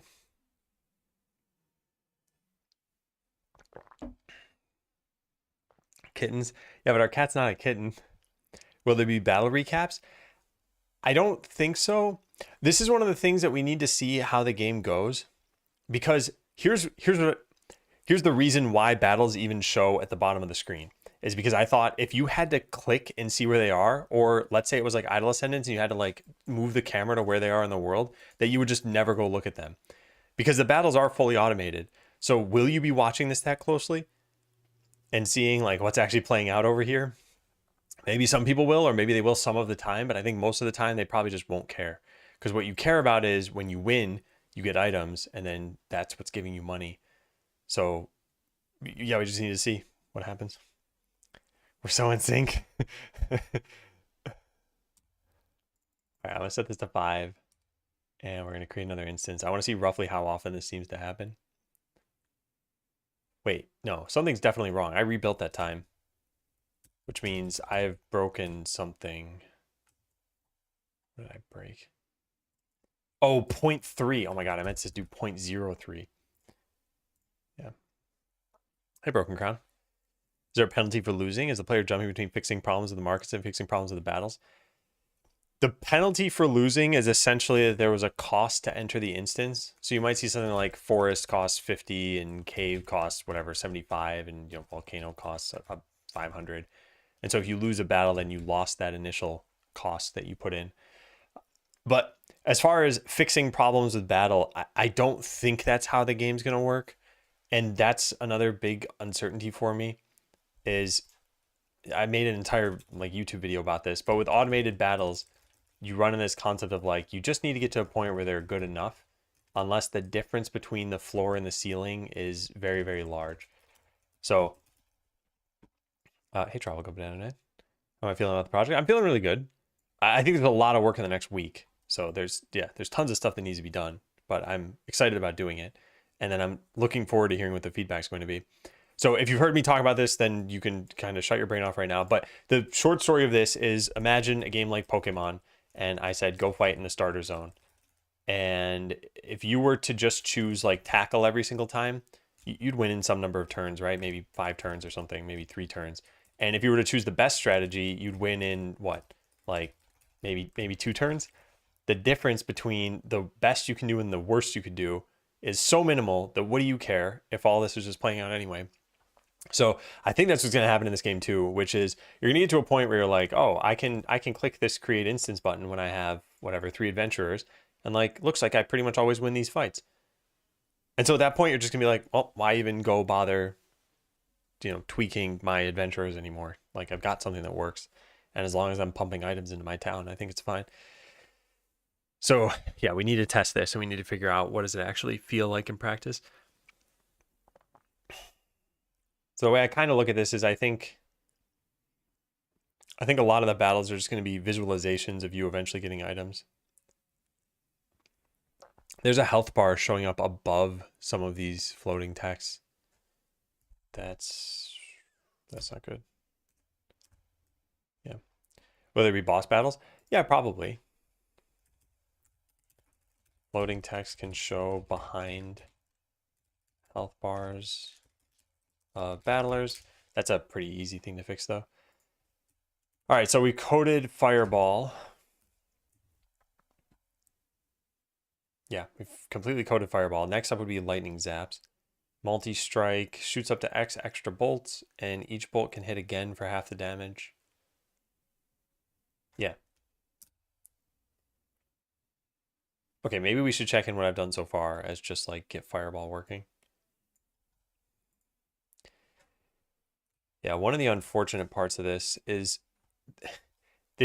very mechanical work, but it's still got some difficulty to it. And like all of what I just put in is for getting one thing to work, Fireball. And some of the future ones will go a little bit faster, but I don't know how much faster. Probably just going to delete Boulder from the game. By the way, I thought another cool thing we could do is we could have had Fireball and like a lightning ability, and then we could have had the passive be something like every time a skill is used, build up a charge. At 5 charges, cast Boulder. So this is a different way of... Well, this is pretty much a way of just giving you a third ability, I guess. So maybe that's not even that interesting.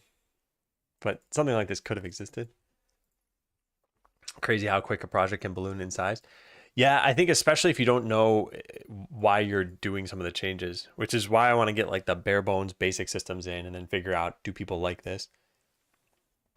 Change ordering to like 10, yeah.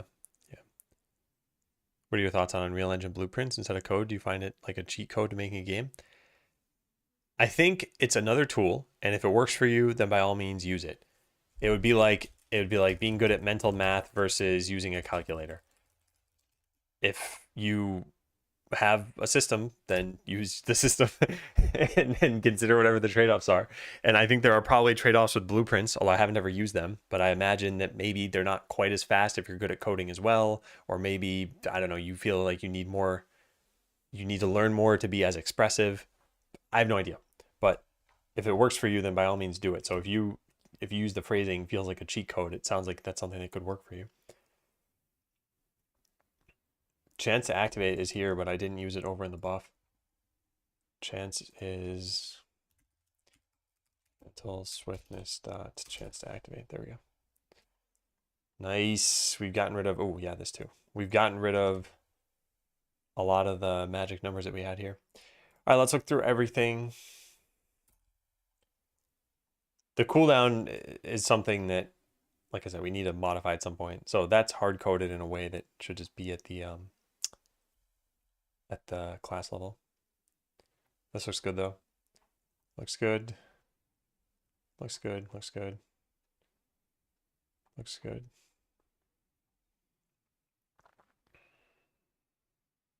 Yeah, that's good. Deal damage. Yeah, burn debuff. Yeah. You know, every damage over time debuff could kind of just use the same class. Because the only thing this is doing is it's changing. It's going to change a damage type eventually.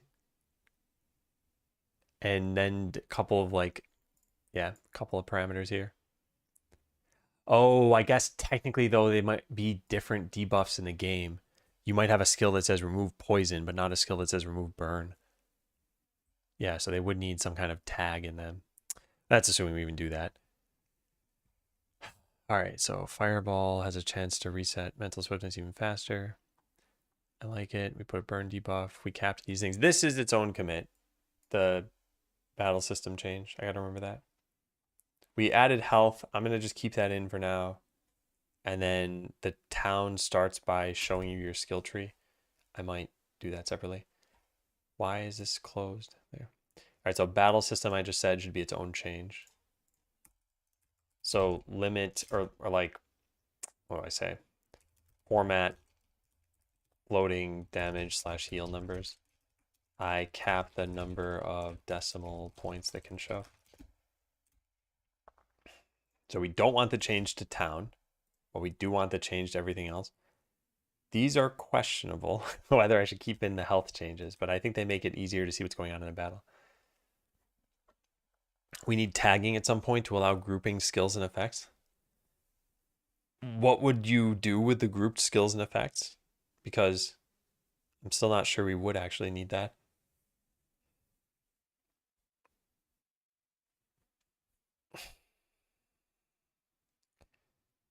Yeah.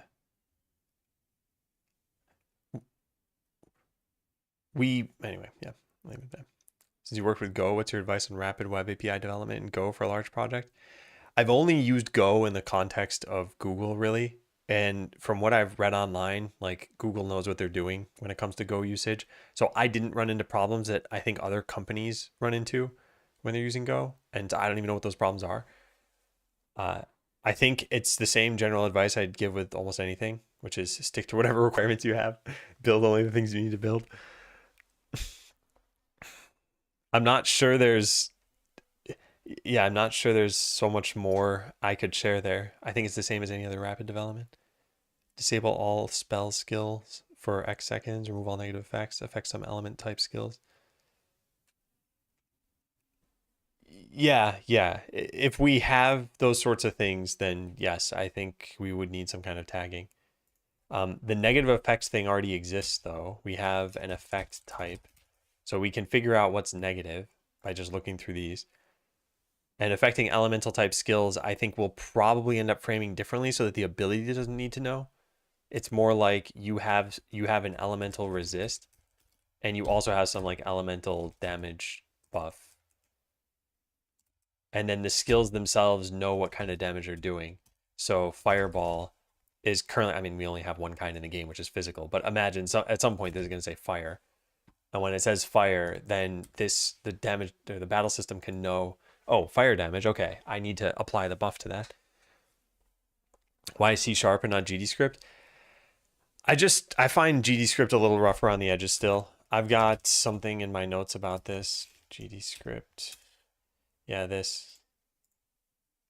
Why can't I click this? There we go. Yeah. Technically, I have a quest reward power that enhances melee skill for things like that. Yeah, for something like melee versus ranged, I guess you might need something like that because otherwise there's no difference between slash and like shoot bow. But we could just have a damage type that is physical melee and then physical ranged. Like that could be our thing. With that said, again, it's hard to know what we're going to do in the game. There could be a quest reward that says increase melee damage, but then that means that the player needs to know what is melee damage. And I feel like that's a level of cognitive load that isn't needed. We could just say improve physical damage and then we're done. All right, I looked through all this and we just don't want to check in town. Yeah, so let's check in everything else. Add fireball. This is the first real skill in the game. Oh, by the way. Yeah, we still have skill 1, mod 1. That should be removed. But we have no way of... I guess let's just delete the button. Yeah, I think let's just delete it. I don't think we're going to code a third mod for any of these things. Which means that now the skill tree needs to change. Presumably the number 3 shows up in here somewhere. It does not. Where do we get the mod buttons? Here it is. Go through each active ability, go through the mods. Oh, there we go. Okay. Yeah, so I guess there shouldn't be a problem.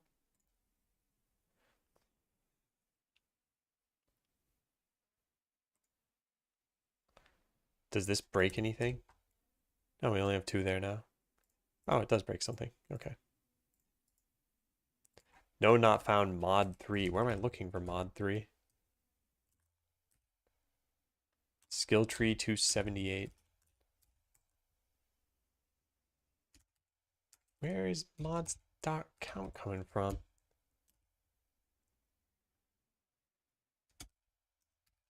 Nothing should have manifested multiple. Oh, wait. Oh, Boulder did because it was a debug thing. Yeah, this. Ugh.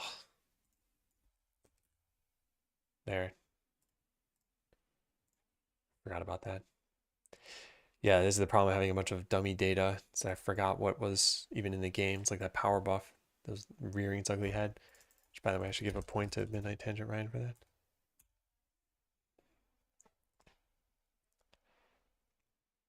Okay, looks good.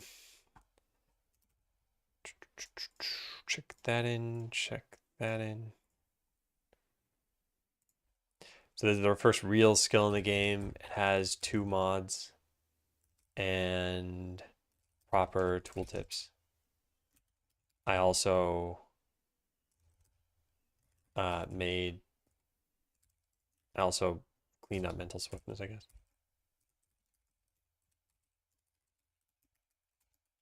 Yeah. Leave the debug boulder in. I think something could use it, but the way that I wanted to have the classes work is that there was some synergy between the skills that they have. Actually, I liked the idea of the lightning skill. I guess we already half coded the boulder skill. But the way boulder worked in the other game was that it applied a damage over time or it's stunned. And I think if the mage has 2 skills that apply a damage over time, I think that's not as fun. So I think I'm just going to go code lightning zaps. But boulder can still stay in the game. Maybe it's something enemies use at some point. Once we do have graphics, it's not just going to be as simple as design whatever skill you want on paper. It's going to be like add a graphic for it. Okay, let's go start on lightning zaps. Lightning zaps.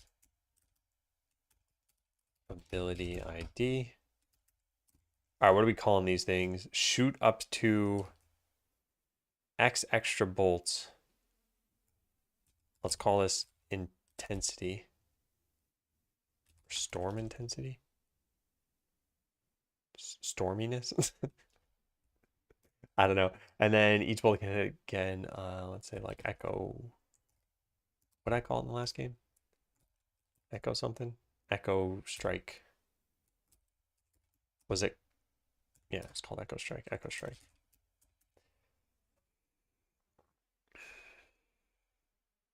What vendor locking are you experiencing with Microsoft?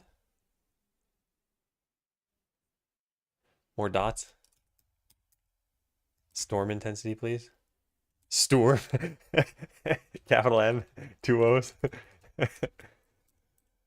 We'll call it Dark Storm. So we need 3 new things in here. Lightning. Oh, wow, new. And now I can't know the next ones. Well, it has chain in here somehow. But we want storm intensity. And then echo strike. C# is vendor lock-in? I mean, is it? You can use C# on any platform. I feel like vendor lock-in is it's preventing you from doing something else. And I don't know what C# would be preventing you from doing in this case.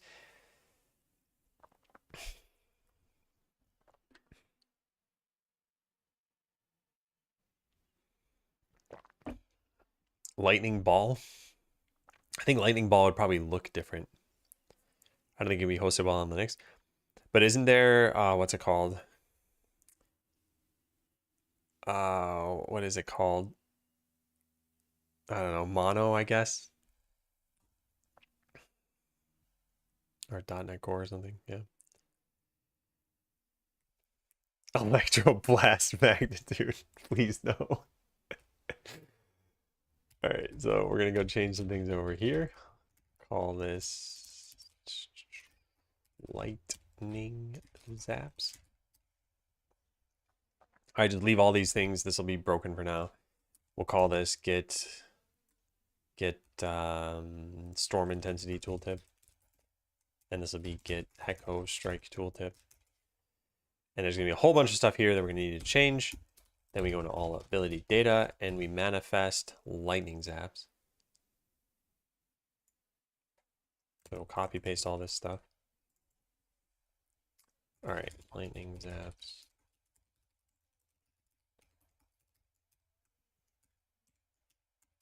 Good. We're getting there. Storm intensity and echo strike. All right, so now storm intensity is first. It's going to be storm intensity. Type of a passive ability. It's going to be lightning zaps dot. Cool.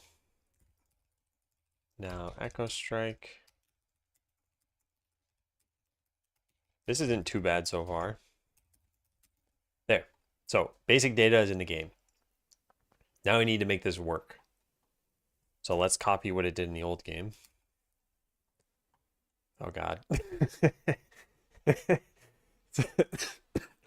So we need to figure out how many bolts you're going to cast. Yeah. It's iffy on mono. It should still mostly work though, right? Like I'm pretty sure I can just export a Godot game written in C# to Linux. Well, I haven't tested it, but yeah.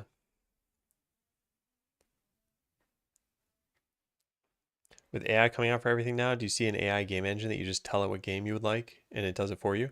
I think it's going to be like everything else that has AI, which is that there won't be an engine that says we're the AI solution. It's just, hey, these existing engines add in AI features. But I think for engines, it's maybe a little bit harder of a sell because I'm using AI features here. I don't know if you noticed this, but if I were to just press enter here, it would try to figure out, well, maybe I need to do that. Yeah, it typed this out for me. This is AI doing this.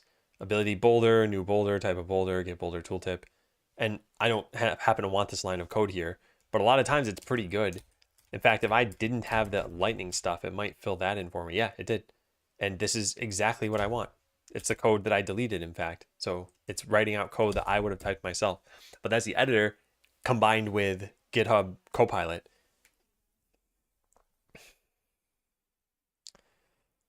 Yeah. You can just expect to do some debugging. Yeah. All right. I'll just see how it ends up working. Be ashamed to convert all this back to GDScript. Oh man, I'd probably lose my mind. Yeah, game engine would make you lose your mind from the amount of bugs. Yeah, and the ideal case is that AI can be applied to situations where it's already the developers are reasonably confident it'll work. So something that I always think about is video editing. There are lots of places where there are sounds you know you don't want. So things like tongue noises or something like that when talking. These are probably easy enough for an AI to identify. So imagine if you could just run something that just deletes it all from your video. And now you don't need to worry about it. They have filters like that already, but I think they try to apply more at the sound wave level than using AI. If I'm using a lot of Windows DLLs outside of the application, that's where it gets buggy.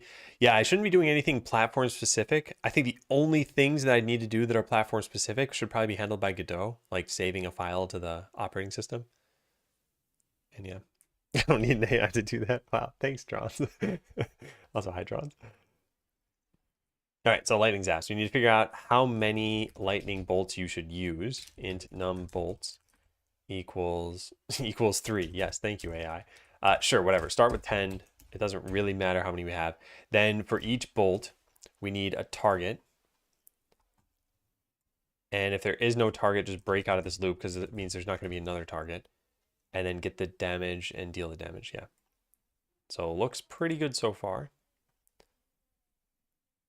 All right, next up, get base damage. So we have power scaling. Power scaling for this needs to be pretty weak.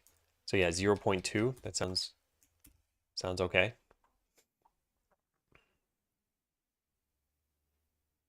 Yeah. Okay, now let's write out the tooltips. Also, the cooldown should be a little bit different. Maybe this should be like 5 or something. Probably shouldn't make them be exact numbers of seconds. Yeah. Okay, so shoot up to X extra bolts. So the tooltip for this is going to be, well, we already wrote the tooltip for it over here. So let's go find the tooltip. Call down X lightning bolts, blah, blah, blah.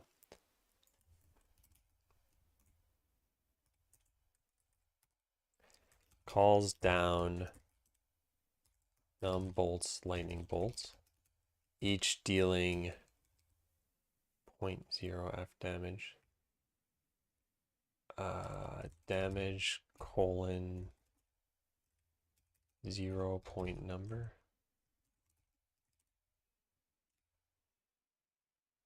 Bolts can hit the same target multiple times. Yeah, sounds good. All right, so now we need number of bolts. Public const int. It's, For now, yeah, let's just have it be a constant number. But I kind of want a range eventually. So num bolts equals that. This is this for now. Damage is get base power. Okay. There we go. Here, let me, there you go. So this is going to be lightning zap, storm intensity, and lightning zap, echo strike. All right, what's this one say? Shoots up to X extra bolts. Okay, so we get the level. Increases the intensity of the storm, causing an extra num bolts.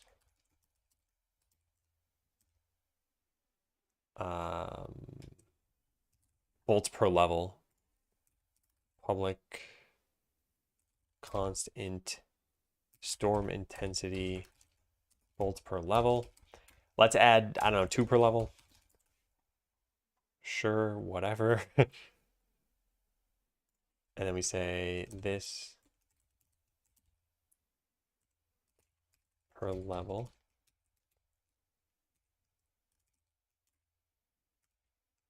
Bolts. We should probably standardize where I put the parentheses on this. I wonder which one looks better. Cast 3 bolts plus 1 per level. Or this.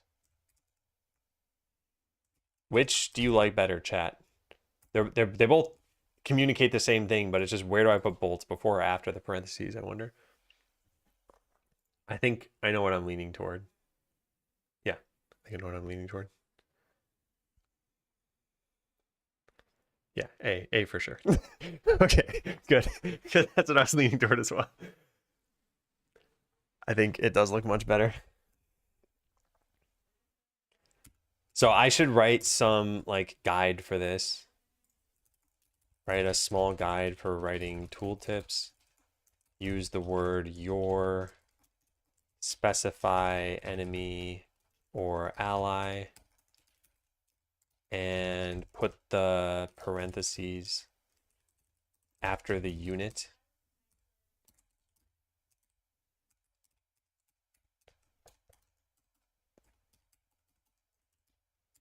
Why did that not work? There we go. Hey, Rory, on YouTube. Oh, also, hey, John. Sorry, I missed your message in between Tropical Banana message. Excuse me. Have you started streaming, by the way, if you're still there? I know this is 24 minutes ago now. Take care, Trex. Good luck with your game. Cast +1 per level. I think, how about we do this? +1 per level. Cast 3 +1 per level. Bolts, which you're getting one more of per level. I think that way there's no way you could be confused about this. Couldn't find the emote. That was meant to be a joke. Oh, no, I know. Yeah. People will just decide not to use them. Example, WordPress exists, but people still make marketing websites from scratch. Flutter exists, and it's fast, easy, native. People store an Android iOS app separately.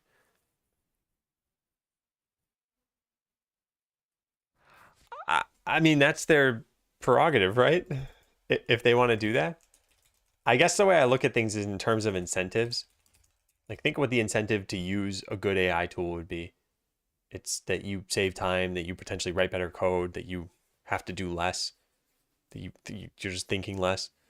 So if someone wants to not do that, that's fine. Maybe they're doing it to learn. Maybe they have some other reason. Maybe they just don't know how to use AI. Like, I don't see this as a problem. I think it could be a problem if, let's say, you're working with a team of people and some people are being really stubborn and they're like, oh, we refuse to adopt new technology. Yeah, sure, that could potentially be a problem. But I don't think this is like a wide scale issue. Aren't those the same selling points of WordPress, Flutter, and batteries included frameworks? Yeah, I think it mostly is. But what I'm trying to say is, if there are people out there not using those things, it doesn't necessarily mean that it's bad. There are also some disadvantages to any of this stuff. And the disadvantages to a lot of this framework sort of thing is that typically you inherit their bugs and their way of doing things. And this can be a big problem for people. I myself have relied on libraries in the past where I've had to do a ton of work on their library, and it eventually got to the point where I should have just done it from scratch myself. And maybe their way of doing things, and maybe there's a bigger learning curve, maybe it could be anything. I know some people on Twitch that are stubborn about not using an AI. I don't know what Perplexity is. But hey, Mr. Ray Ray. Yeah, I wonder, is it like a text-to-speech kind of thing?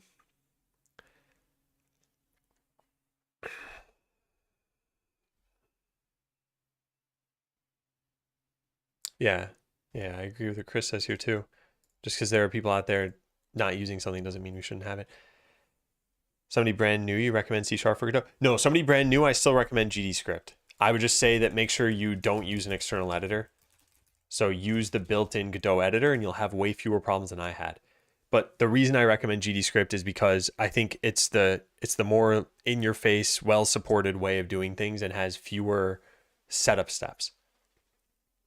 But then yes, once you kind of feel like, okay, I'm comfortable, I know what I'm doing, I think the expressiveness of C# is better than the expressiveness of GDScript. Yeah, search engine on steroids, gotcha. Okay, I really should take another break. By the way, I've mentioned this before, but I potentially have to stop somewhere in the 11 to 11:30 range. And I don't know when it's going to be exactly. There's going to be a knock on my door and I'm going to have to be like, okay, see you, everybody. So we got at least another hour, I think. But yeah, I'm going to take my break right now. Let me just make sure I remember where we left off. It was writing lightning zaps. Working on the num bolts per level stuff, I think. Oh yeah, I'll be right back. Is it jump time? It's jump time.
You can revive, but it's essentially cheating. So just know that you're a cheater if you revive.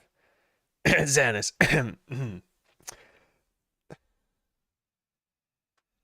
There's something else I was going to say. Oh, yeah. I talked to my wife. I'm like, how did you call if you didn't have your phone? And she said, yeah, the iPad, which I didn't even know was possible, maybe, because I don't have an iPhone. More people, less worry. Hang on a sec. Close the game. That way we can see chat. Less worry about where AI going to and more worry about bugs. Not an IT guy. Only heard about big boys. This is a very involved topic. So I'll just say a couple of things. One, I think that AI right now is a tool. It is not perfect. And it's not like it just suggests code and you can 100% confidently combine it into your app. You do need to review it and look at it. And it makes mistakes sometimes and it makes things up sometimes. But in general, I find that it's saved me more time than it's cost me. So it has been a positive tool in my experience. The other thing about chilling with AI, I don't think comes from using AI as a tool. I think it comes from using it as a replacement for people. I think that's where people start getting a little antsy.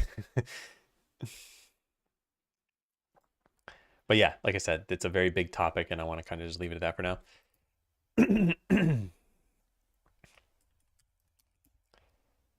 Okay, so increase the intensity of the storm. All right, well, whatever. Anyway, causing an extra num bolts. So we need your level times this. That's a plus, not a times. And this is num bolts plus level times that. Yeah, there we go. Plus how many per level. Target to burn. What is this all doing here? To strike. Yeah, and then put a space there. Okay, there's that. Now, what does the other one do? Each bolt can hit again for half the damage. I guess it's a chance, %x chance for each bolt to hit again for half the damage. This is... Sure, whatever.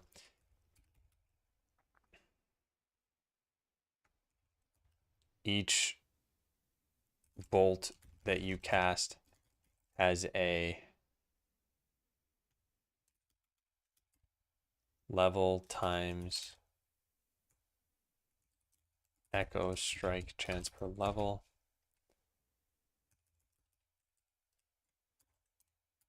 Set this to 0.2, I guess, so it eventually works its way to 100%. What are all those using directives doing here? If they, why was that even needed over here? I guess let's delete them for now. Okay, each bolt that you cast has a level times percent chance to strike another enemy for half the damage. Okay, so we haven't coded this bit. No, we haven't coded this bit either.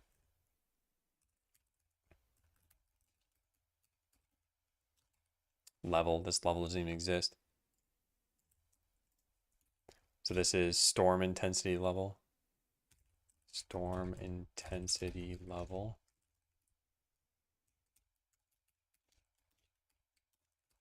There. All right, so go through each bolt, and then each bolt has a chance of doing... This is striking another enemy? Maybe it should be striking the same enemy? Yeah, strike the same enemy, right? Striking again for half the damage. Yeah, I like that better. Okay, striking again. So here we have how many times are we going to do damage to it? And this needs to be rolled for each time. So float echo chance equals this. And then if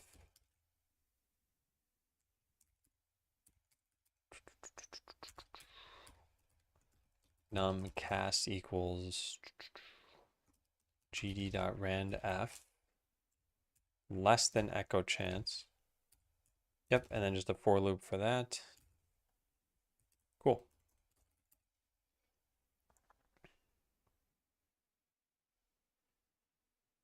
Okay.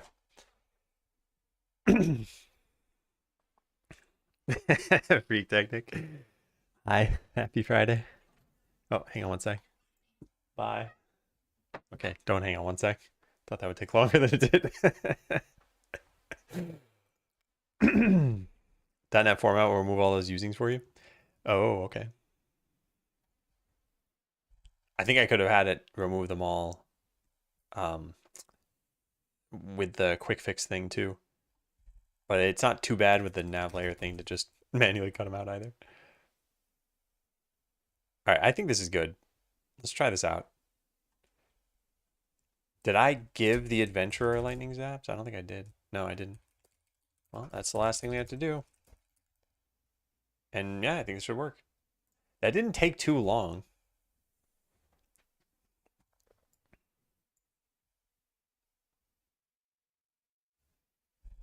Okay, so let's look at the tooltips. Calls down 10 lightning bolts, each dealing 2.2 damage.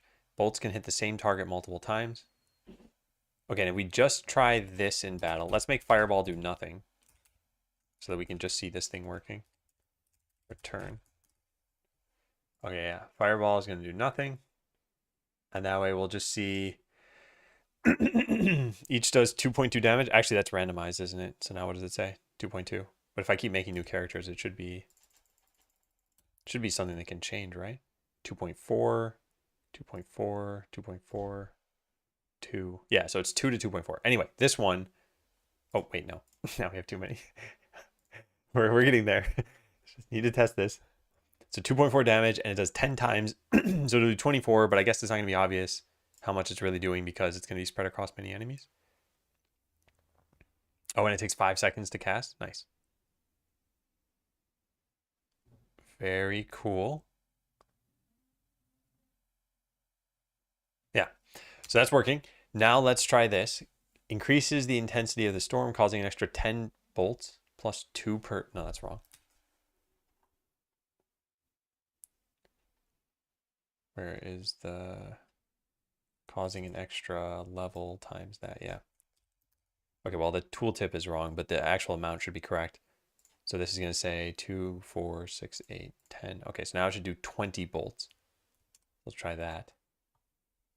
Oh, it'll be pretty hard to tell that it's doing 20 instead of 10. was that 20 numbers that just showed up? I have no idea. Yeah, I don't know.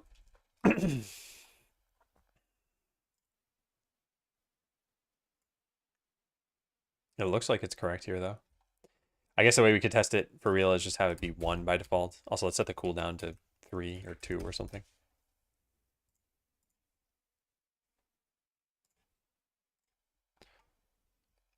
What's the difference between battler and adventurer? I just noticed it.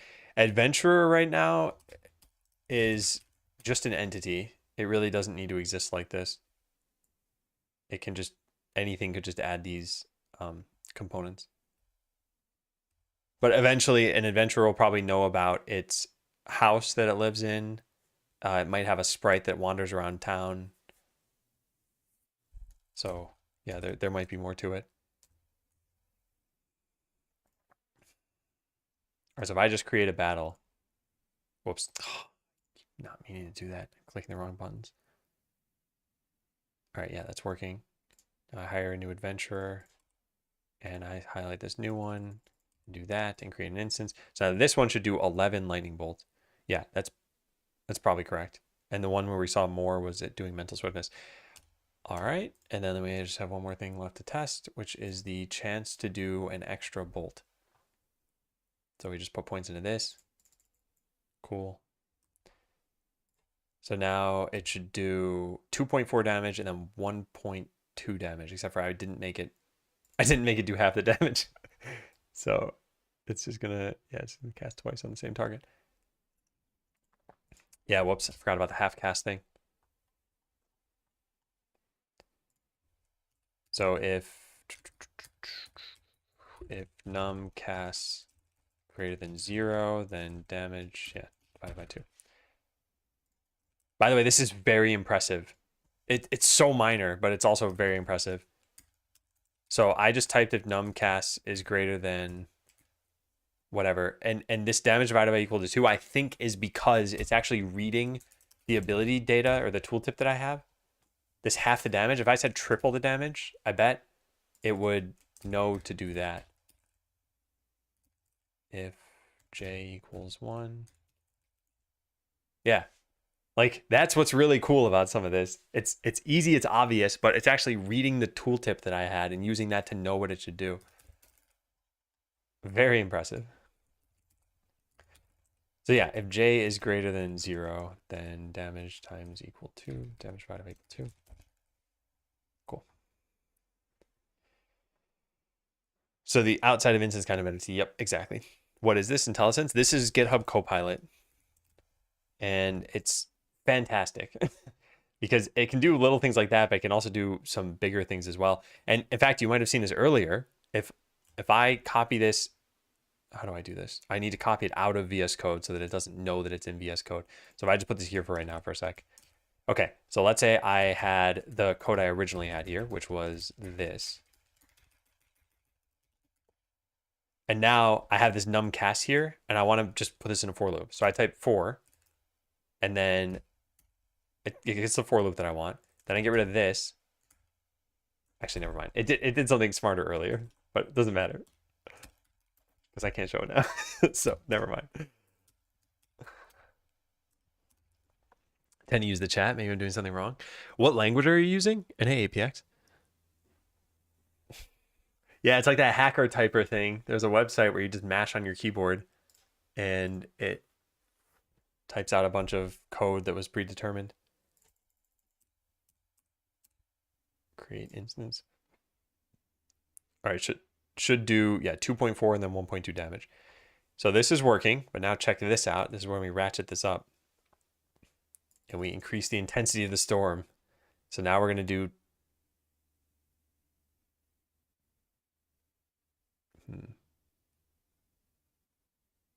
We're going to do 11 bolts. Yeah, I should probably fix the tooltip on that. You beat my Hello World Enterprise world record. This is going to become a real category. I think the only problem with an ability like this is it really spams numbers into the battle. And eventually they'll spam graphics into the battle when you see a bunch of lightning bolts hit.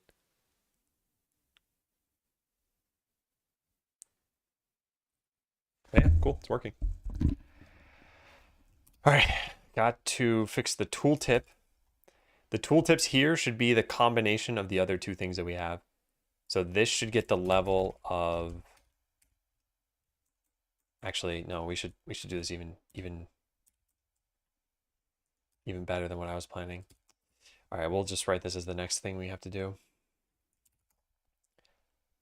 Refactor fireball and lightning zaps so that their tooltips reflect the full effect of the ability.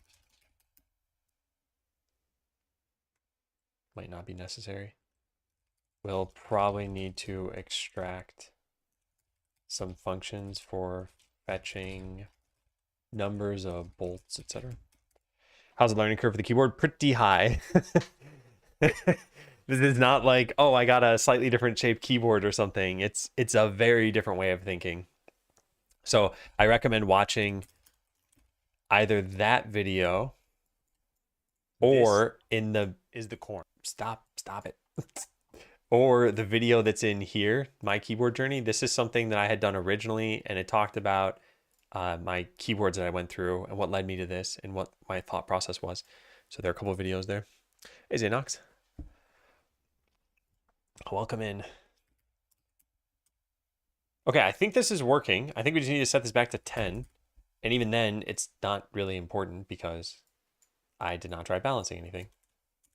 What's kind of nice is that there's no reason, well, there's not no reason, but there's not much of a reason now to balance classes against each other. Like, let's say you had Mage and it had Fireball and it does 5 damage. And let's say you have something like Warlock and it has Shadow Bolt and it does 6 damage. Well, with nothing else written down here, this is just strictly better than this. And that's okay. It'd be fine if we had that because, hey, they're all working for you and they're not competing against each other and they're never alone. Obviously, I don't want it to be a stark difference. I don't want this to be like, do 600 damage and this one does 5. But if there are some slight differences or if one class is more powerful than another, I think that's okay. I think it's just how much of a variance is there. And yeah, 5 to 6 is fine. 5 to 15 is probably not fine. 5 to 7 might be fine, something like that. Notice a lot of my fingers go across the other side sometimes. I type at like 95 words per minute though. Yeah, if you're not feeling any pain, there's probably not any like major reason to switch. Because fingers crossing to the other side. When you say other side, I'm assuming you're working with a keyboard where you're not like physically moving your hand across your desk. That is just like move your pointer finger to the side. 60 words per minute, Andy. That's totally fine. I think especially with the advent of AI tools, it doesn't matter as much how fast you type. There are things where typing, I'd say, still kind of matters. Like writing an email, you're mostly limited by your typing speed, not by how fast you can think. But writing code, you're probably more limited by how you think.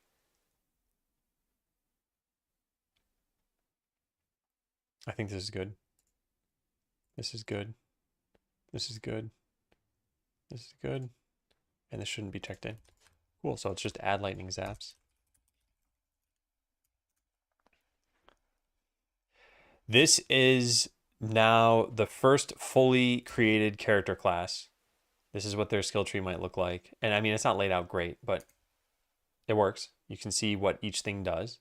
The tooltips are proper. Yeah. So the way this worked for Idle Ascendants is that this summed up what the other two things did. And I'm a little bit torn on that, actually. I'm not sure. I think what you'd probably want to see is something like this. Calls down 10 lightning bolts, and then something like +6 from storm intensity. Although it's always hard to tell, is that you had 4 originally and then +6 to make 10, or do you have 10 and then +6 to make 16? I guess you'd probably know by looking at storm intensity.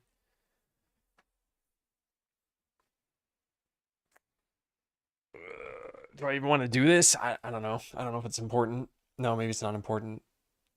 What about fireball?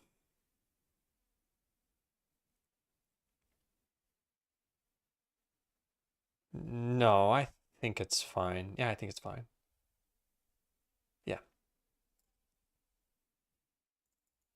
Yeah, so just don't refactor this. Okay, so that's one character class. We would now need to go code another entire character class. Oh man. This is what's so daunting to me. It's like, I don't know, it's just a lot of work. And I remember doing this for Idle Ascendants, and that was only like a month ago. Oh, we have execute already coded. Quick strike shouldn't be too bad. Yeah, let's start coding the rogue, and then that'll probably lead to the end of the stream. When you add the design as a comment of Copilot would figure out most of the grind? It's a good question. I haven't tried having it generate an entire class like that. Let's see. Let's see what happens.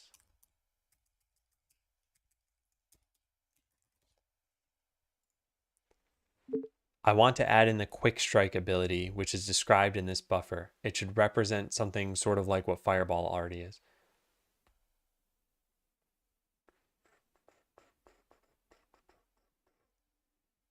Well, I did this in the wrong spot. That did basically nothing. Yeah, there's probably some way to get it to do this. I don't mind just adding it in, I suppose. Hey, 3D extended. Think that we had a markdown with the entire design, it might pick up extra stuff. Yeah. And that's where at least writing out some of what I want in the file was good. Like the way that I coded lightning zaps was I typed out the tooltips already. So then when I wrote the ability, it could take from those tooltips. Oh, nice 3D extended. Wow, that's way faster than I thought, because you said I might get it done by the end of the weekend, but then you finished it on Friday. Such a Peter thing of you to do. All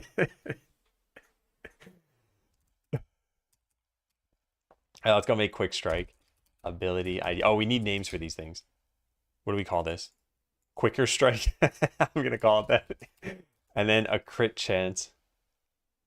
What should this be called? I don't like weak point. I honestly don't know. Maybe I'll just call it crit for now. Sure, whatever. We'll come up with a better name later. Even quicker strike. All right, let's go add these things in. Quick strike equals 19. Quick strike, quicker strike. That's the parlance we're using for this. And then the last one was called crit. Yeah. All right, now we go into what's the closest thing to this? Honestly, probably basic attack is pretty close, but I guess let's save this one. We don't even have a percent thing, do we? Quick strike. Okay, now all ability data.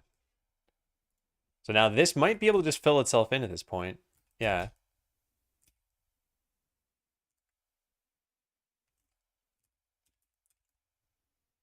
Yeah, nice.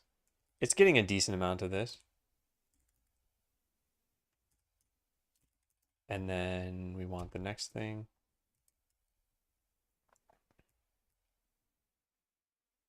Pretty good. It's missing a tooltip, isn't it? Oh, no, it's not. I just misread. And then this one's going to be crit.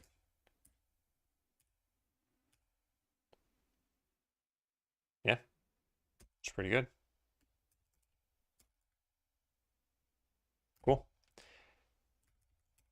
Now, why can't it find quick strike? Oh, because I never renamed this.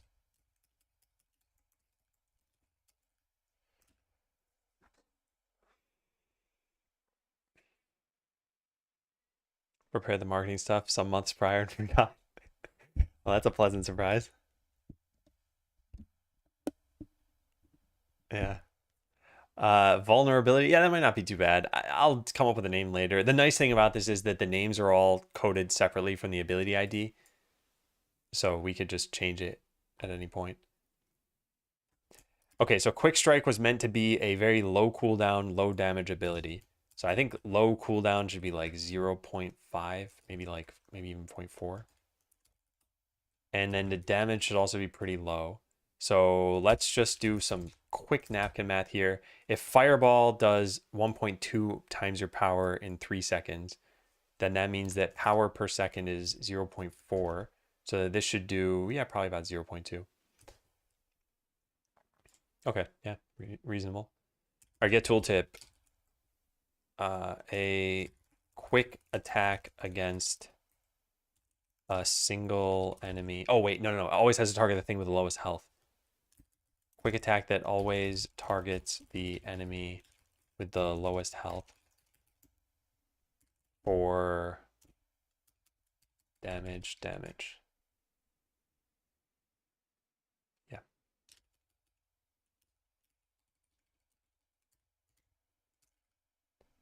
All right, get base damage. Looks good.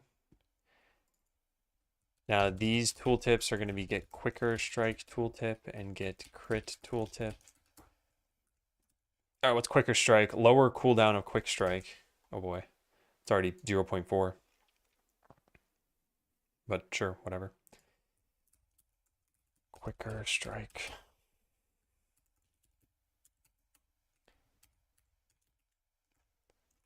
Causes your quick strike to be even faster by lowering its cooldown. Okay, the only way you need to know what its cooldown is to know how this is working.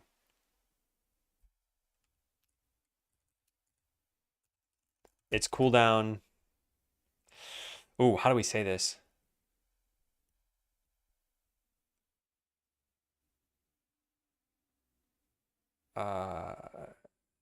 Is, I don't know, we say the current cooldown and then say minus whatever per level. Yeah, well, public const float base cooldown equals 0.4 f. Set this to the base cooldown. All right, so its cooldown is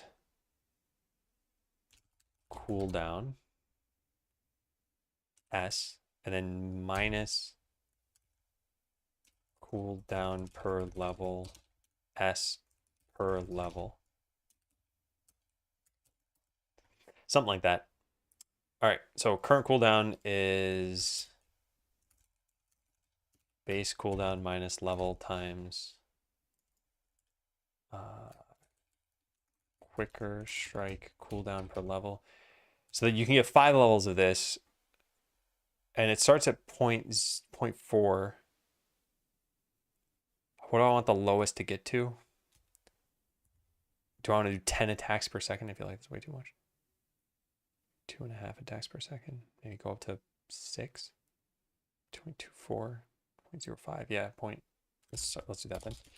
Okay. And then delete this stuff. So cooldown times that. So its cooldown is cooldown minus this S per level, yeah. Cool. Yeah, I could say cooldown decreased by n%, but I guess you wouldn't know what that equates to in terms of real time. Maybe eventually we just show the cooldown on the ability itself. I don't know. Anyone have resources for developing a board game in Godot? Surprisingly hard to find good YouTube videos on the topic. Most are platformers and there's some grid-based systems, not quite what I'm looking for. So I think the concept for a lot of what you want for a board game would be similar in other games, because you probably have something like moving pieces, maybe taking turns between the players, rendering the board. I don't know of any specific resources for these things, but something like rendering the board is going to be, any of these tutorials you find will be like, okay, here's how the scene tree works. And you'd add a sprite or an animated sprite or something. You might have colliders in there. Those are all things that are just going to be kind of general Godot stuff. And then this stuff is like the general programming stuff. So I think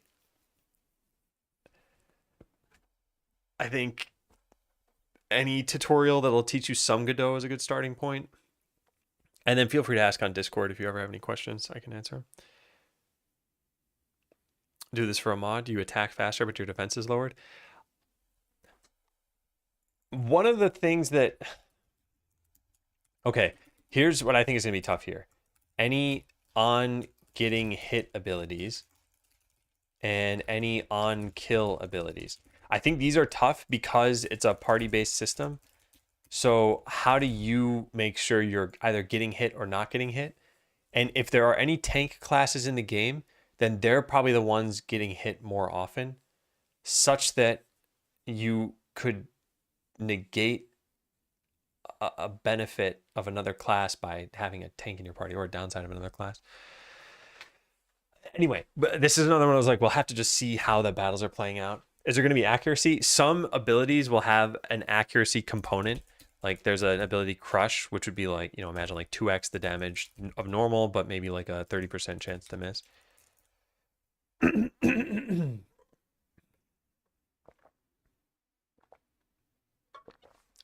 Board games have a lot more structure and controls on what you can do and when. Not a particularly beginner-friendly kind of thing to build.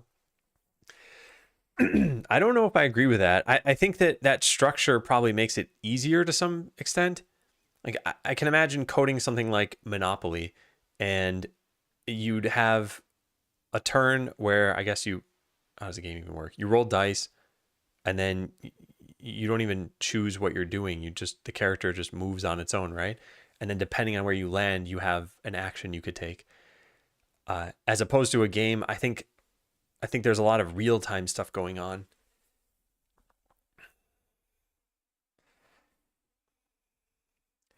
Can we add the default 5% crit chance to entities? I don't think that's a good idea. I think adding crit could be something that either differentiates a quest or differentiates a class. So if every character has a chance to crit, it wouldn't feel as special that this one character gets a better chance to do it or something. Or yeah, we add in a quest that does it. Like, I feel like everything should just start and should be very straightforward. It's like your attacks are just do some damage, the enemies just do some damage. Then eventually it's, okay, now you got buffs and debuffs and all this other stuff going on. The other thing too is I feel like crits in a regular game are part of the randomness, the excitement of it.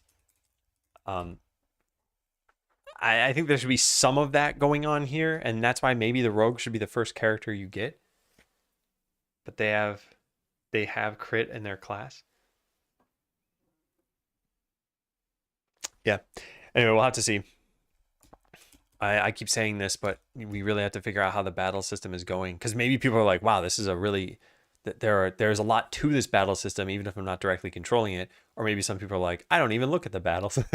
And depending on which camp people are in, we might decide to make abilities even simpler than we're making them right now, or maybe more complex.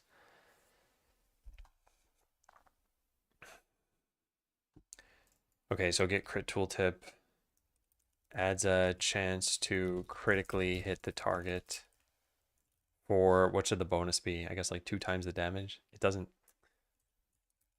Const float crit damage bonus, or damage multiplier, sure. 2 times and public const float crit chance per level. Maybe the crit bonus should be 4 times the damage. Yeah, because this is a pretty weak attack as it is. I'm not even, yeah, we'll figure out balance later. Okay, adds a chance to critically, so adds a, this is where the chance needs to be.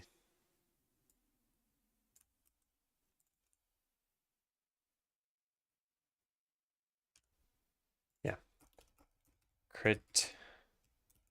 Why are you not filling this in? There we go. Per level, chance to critically hit the target for crit damage multiplier, the regular damage. And this is colon 0.0.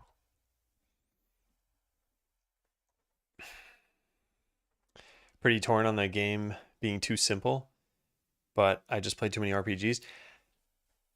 I know what you mean, and I think if this weren't an automated game, there'd be a lot more that the player would have to think about when it comes to battles.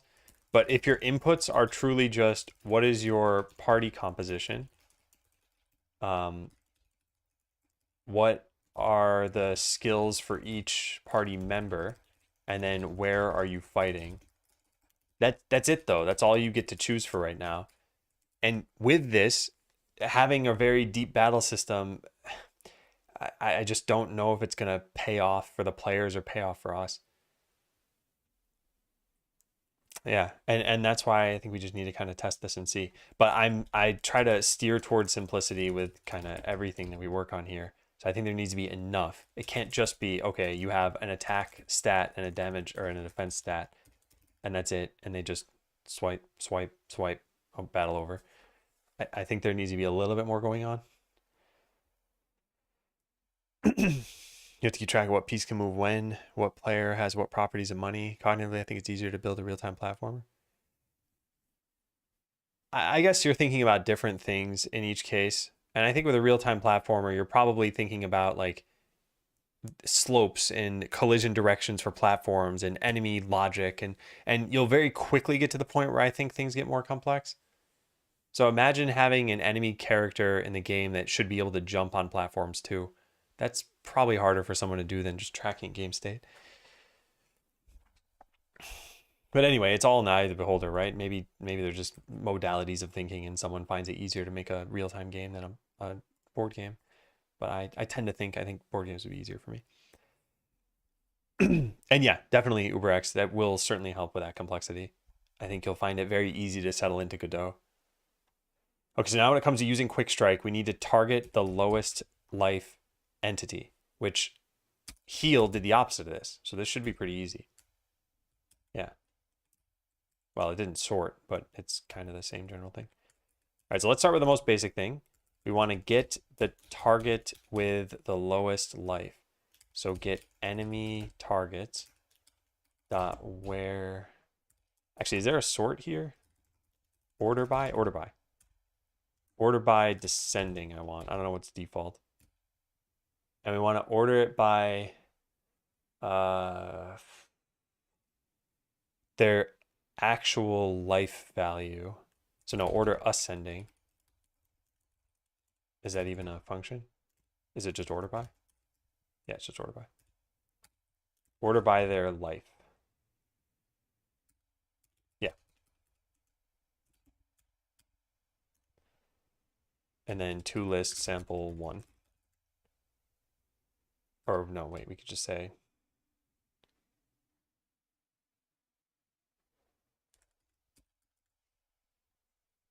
I really just want one target here. So node target. First or default. Cool. Now, if there is no target, return. This always knows how to fill that in. And if there is a target, just do damage to it. So let's just delete all this stuff for right now. Entity, target, new damage info, damage. We haven't figured that out yet. What is the damage? Nice. Yeah. All right, cool. Let's try that. Yeah, now here's where things get weird. We don't have different adventurers, so we need to override what their abilities are. So this is technically like the mage adventurer, and now we're going to just wipe this out, and we're going to give the rogue adventurer execute, I guess, quick strike, and then let's give them boulder, but let's make boulder do literally nothing. So return. So now they just have quick strike. Let's go try it out.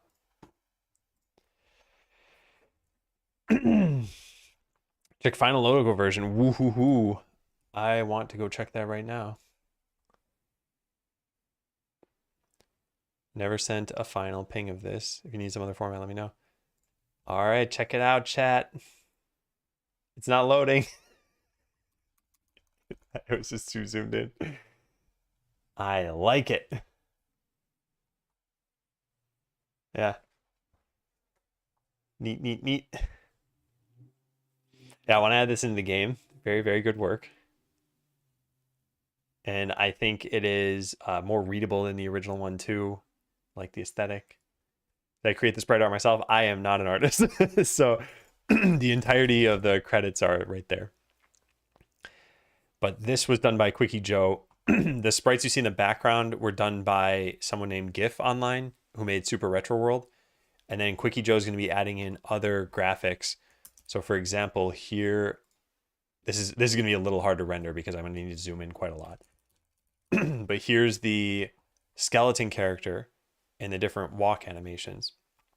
And it looks a little blurry just because of the filtering. But I think this will look pretty good in game. So we're going to have to add this at some point. But yeah, I'm very happy with how this is turning out. I'm very excited.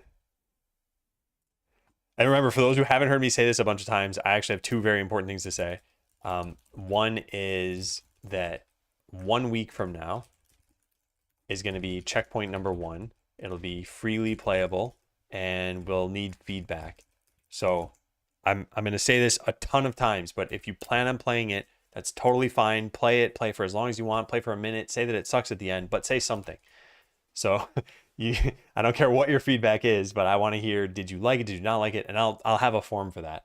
And then the second important thing is that it is currently 10:37. And I mentioned that at some time between 11 and 11:30 today, I'll have to go, and it'll just be some like very rapid thing that happens because there's going to be a knock at the door. And then at that point, I've got to be gone. So that'll be it for the stream today as soon as that happens. So I'm going to have to like, kind of scramble out of here. All right, let's go test this out. So we have quick strike.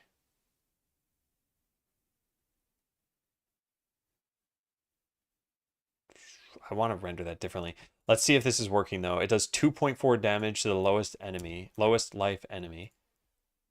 So yeah, it's always going to just target the same thing and it's just going to keep spewing damage onto it. Okay, I mean, that's working.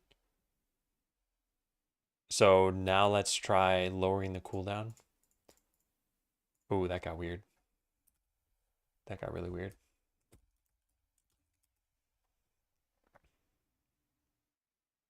Cooldown. Yeah, this should be cooldown : 0.00. Yeah. Okay. Well, let's see if it's working. So now it should be 0.2. So it should be going twice as fast. Yeah. Create instance. Is that twice as fast? I don't know. I don't know. So let's make it even faster. So we'll set this to 5. And then try that. Okay.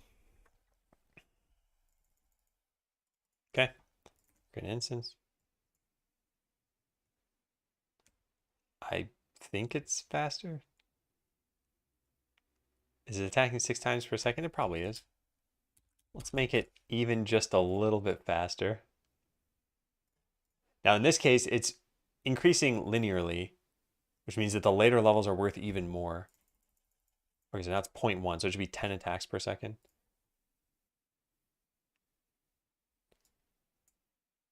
I don't feel like that's 10 attacks per second.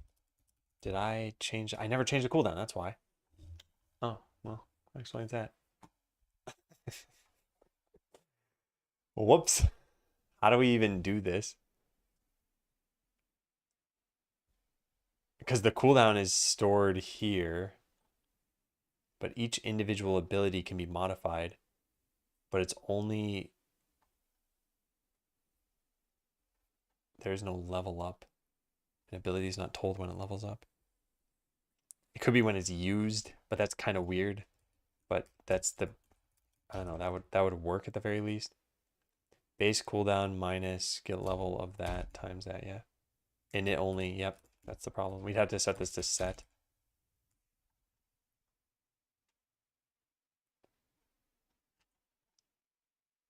All right, well, let's test it. That's 3 per second. Yeah, it should have been exactly 2.5 per second. And now it should be 10 times per second. Yeah, that's definitely faster. It's impossible to see the life bar now. Well, I didn't mean for it to be that fast. That was just me testing. But at some point, this should say execute above it, and this should die. I don't know how much life it has. So, oh, yep, there it goes. Yeah, so that's what's really cool about this character. This character doesn't do a lot of damage, but it always targets the lowest health one. And whenever the lowest health one gets down to currently 10% life, it'll just be dead. So now we could actually make this be something like maybe 15% or something. So the rogue is... It's kind of a weird character because it's like saying every enemy has 15% less life just by existing in battle.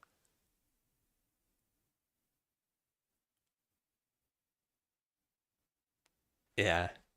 Which doesn't make it seem like it's a party character, but it would be. Very interesting.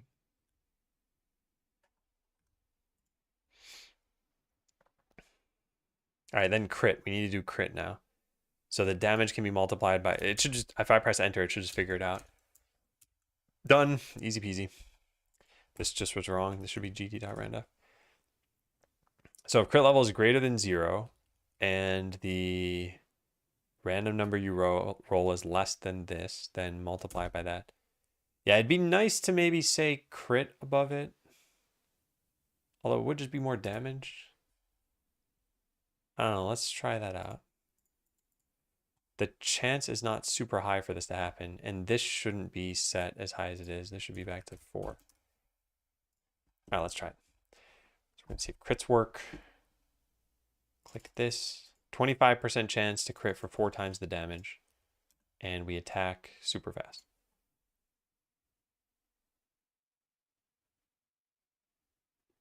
Yeah, it's working.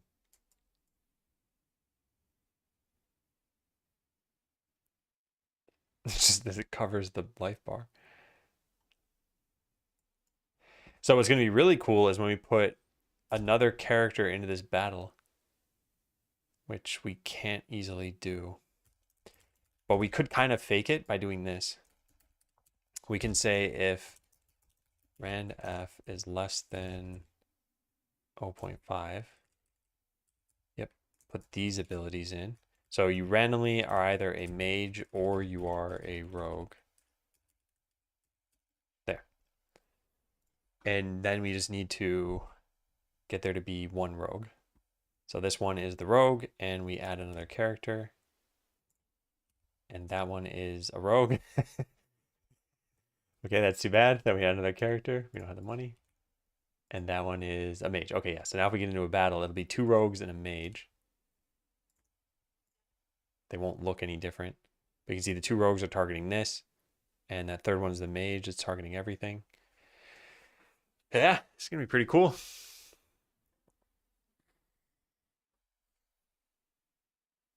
I just gave everything 500 life, so it's going to take forever. But it's working.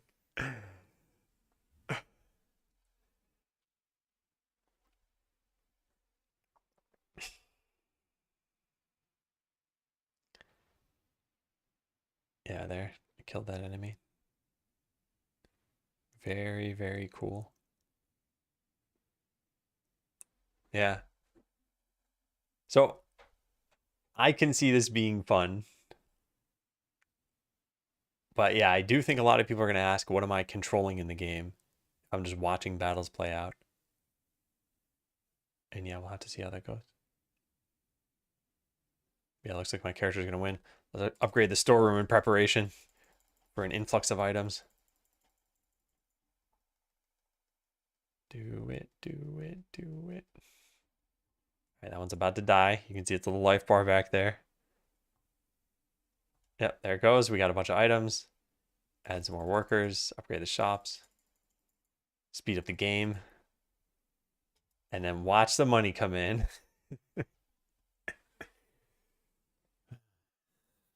Yeah. Customers run out of money. There.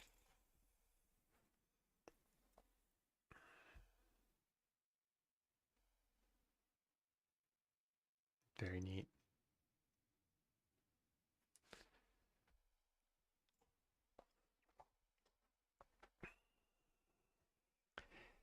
Okay, I'm going to still do some work after I end the stream to... Hang on one second. Okay. I'm going to still do some work after I end the stream. I'm going to probably code these other abilities that are here. And then I think the most important thing is going to be this stuff. If I can do this over the weekend, that would be great. Have a few instances where the only difference is the enemies like stats, so they become a little bit harder to fight. Have them drop better items, maybe make a final boss, make a button that levels up your characters, make it so that you pay money to upgrade these things, and then give you a goal and write the goal text right in the game.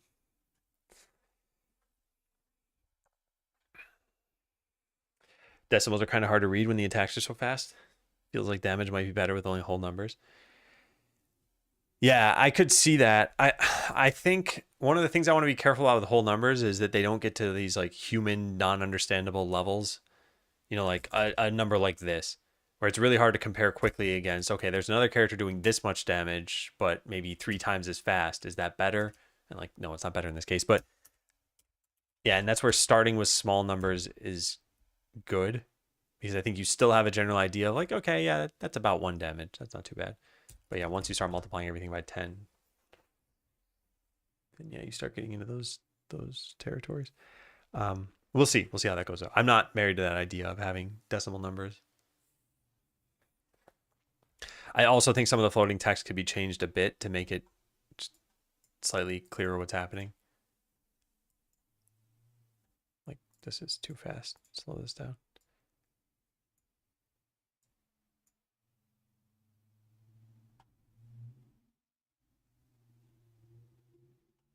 Actually, we probably shouldn't allow zooming out unless we have a reason. Well, I reckon it's all the same camera script right now.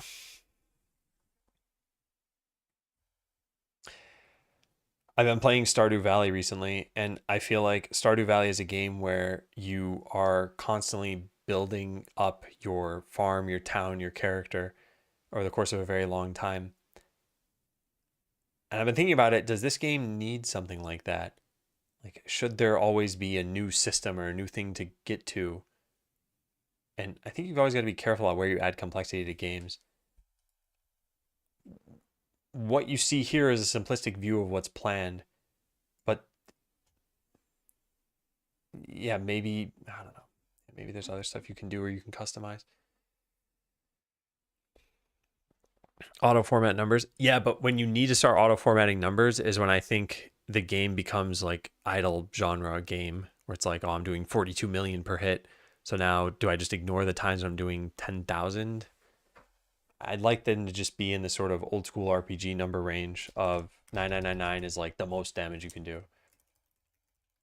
I think something like that would be a pretty good limit to have. And balancing the game around this shouldn't be too bad. Like I said, the max character level should probably be about 20. And you could see, okay, if at level 1 you're doing like 5 damage, at level 20 you could certainly say, okay, you're doing 500 damage or something, and that's not too crazy. And then very strong attacks could do 10,000, let's say. So yeah, we'll have to see how that goes. All right, I think I should check this in, not this one. So we added in Quick Strike.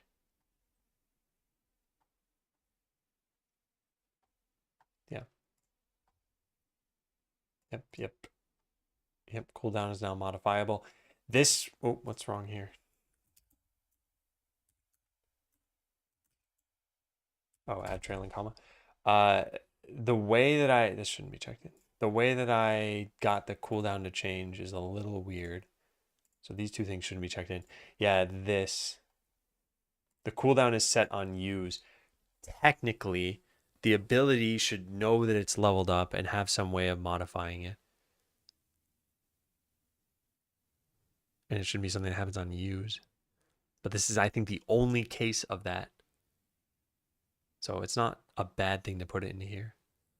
Yeah.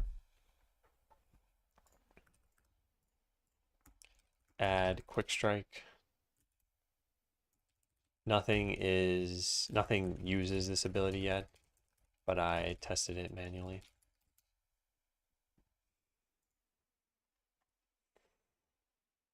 Yeah. I just want to read the tooltips one more time. Are they good? A quick attack that always targets the enemy with the lowest health for 2.4 damage. Causes your quick strike to be even faster. Its cooldown is... Yeah, this one's a little weird.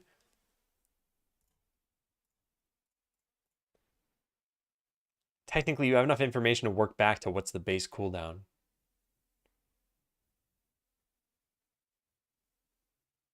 Yeah. Has a 0% chance plus 5% per level to critically hit the target for 4x the regular damage. Yeah, why does that show as 4.0?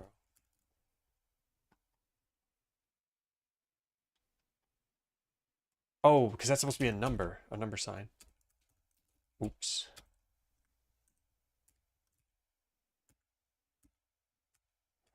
Zero 0.00. Yeah, I want number. Actually, no, I don't. In that case, I always want it to show. All right, that should fix that one tiny thing.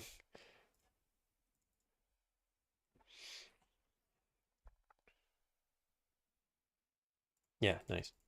Perfect. And that one's fine. Yep. Okay, and then I should write some like tips for formatting numbers.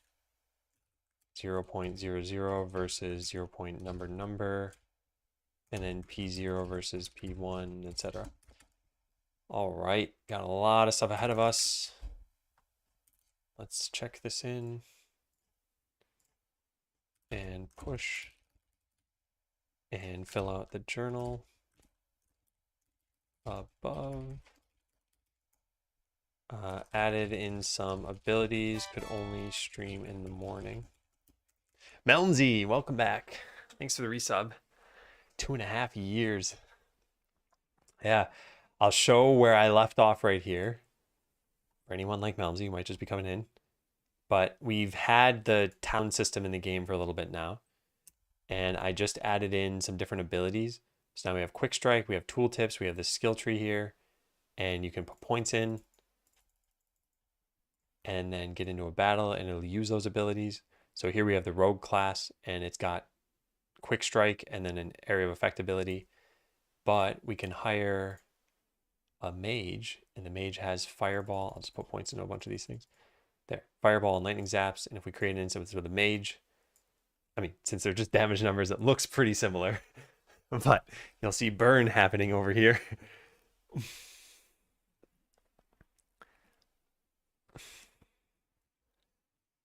Yeah, thank you, Malmsey and Sockton. Yeah. I think it's great to see this progress too.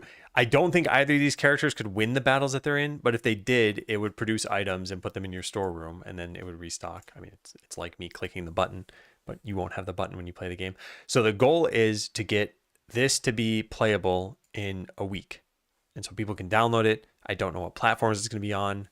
Maybe just Mac and Windows. And I need to add in some goals for you as a player. So I think it's going to be something like earn a certain amount of money. And the goal is probably just going to show up as text literally in the game saying like, this is a prototype. The only thing you can do right now is blah, blah, blah. Try to get to 10,000 money. I don't know. Achievements. Well, so since we're aiming for 1 week from now, and I'm calling this checkpoint number 1, achievements would be great to have in the game eventually. All I'm trying to do in the next week is just stuff you need as a player of checkpoint number 1 to be able to give feedback. Because the real goal here is find out if this is going in the right direction and what players think. And I suspect this is going to be an easier pill to swallow than Idle Ascendance was. I think there are some kind of weird choices about this. Perhaps the first one being that when you do start a new game, you're manually picking abilities. And then we undid this system pretty quickly. So like, yeah, you pick an ability, but then the first skill you're forced to get is the automation skill where you remove the ability to click anymore. What would you call it so far? Also curious, I have a public game design doc for it. What genre? I think it fits into the... I hate saying this. I think most people would say it fits into this. I think of the idle genre as being different, but I think it mostly fits into the idle genre, maybe like simulation and maybe like a tiny bit RPG. As for the public design document, the closest thing we have is this. Hang on one sec. I keep hearing car doors and I need to leave soon. I should probably just get going pretty soon. Hey, Mahoodles. And thanks. I think this is public. Let me share this. This was the design of Idle Ascendance. And if you look at Idle Ascendance was basically like a battle system. Skeleseller is the battle system and then also the town and item system. So this was sort of bare bones. People were like, what am I doing in the game? Why am I controlling my adventurer? Why, like, yeah. Maybe a bit out there, almost get Satisfactory vibes. I'm not picturing something like Satisfactory for this. My understanding of Satisfactory is that you're slowly automating more and more tasks and building out this mega factory. And I think the units you use for doing that are very different too. Let me see if that's what we're talking about here. Yeah. I saw Ski Dog playing this game. Yeah, I think the sorts of things you're building, it's all about scale and probably optimization. And I think of this game as like it's supposed to be a very chill game. So there is no losing for good. You don't make any permanent decisions. Even applying skill points, you can just right click and unapply them. So at any point, you can kind of customize your characters how you want. Your town is mostly a building up, not a set of choices you have within that so much. So you can't shoot yourself in the foot. Like, I'm not even totally sure if you're going to be able to place where your shops are. Because you could imagine placing them in such a way where you're like, oh man, I don't like this. I want to undo everything. And then it's a matter of optimizing their placement. It's like a SimCity kind of thing. Yeah, the bit out there. I get that. I want to share it because I think it's hard to get everybody on the same page, even when everyone's present. But people show up and leave and come back for a few days at a time or go away for a couple weeks. And yeah, the vision of the game is not quite one of the factory style games. Yeah. Also, Checkpoint 2 is going to look vastly different from even this stuff. All right, I think I need to get going. It's just about 11 o'clock and it's been 3 hours. I started early so that I could be done around the time that I have an obligation. And yeah, unfortunately, I have an obligation for the next like 2 hours and then again at 5. So I don't think I can fit another stream. But I'll be streaming again on Monday and on Wednesday. Monday and Wednesday are going to be the final touches for checkpoint number 1. And Monday will also be another mentoring session with Kyle. I think it's session number 5. I'm going to go find someone to raid really fast.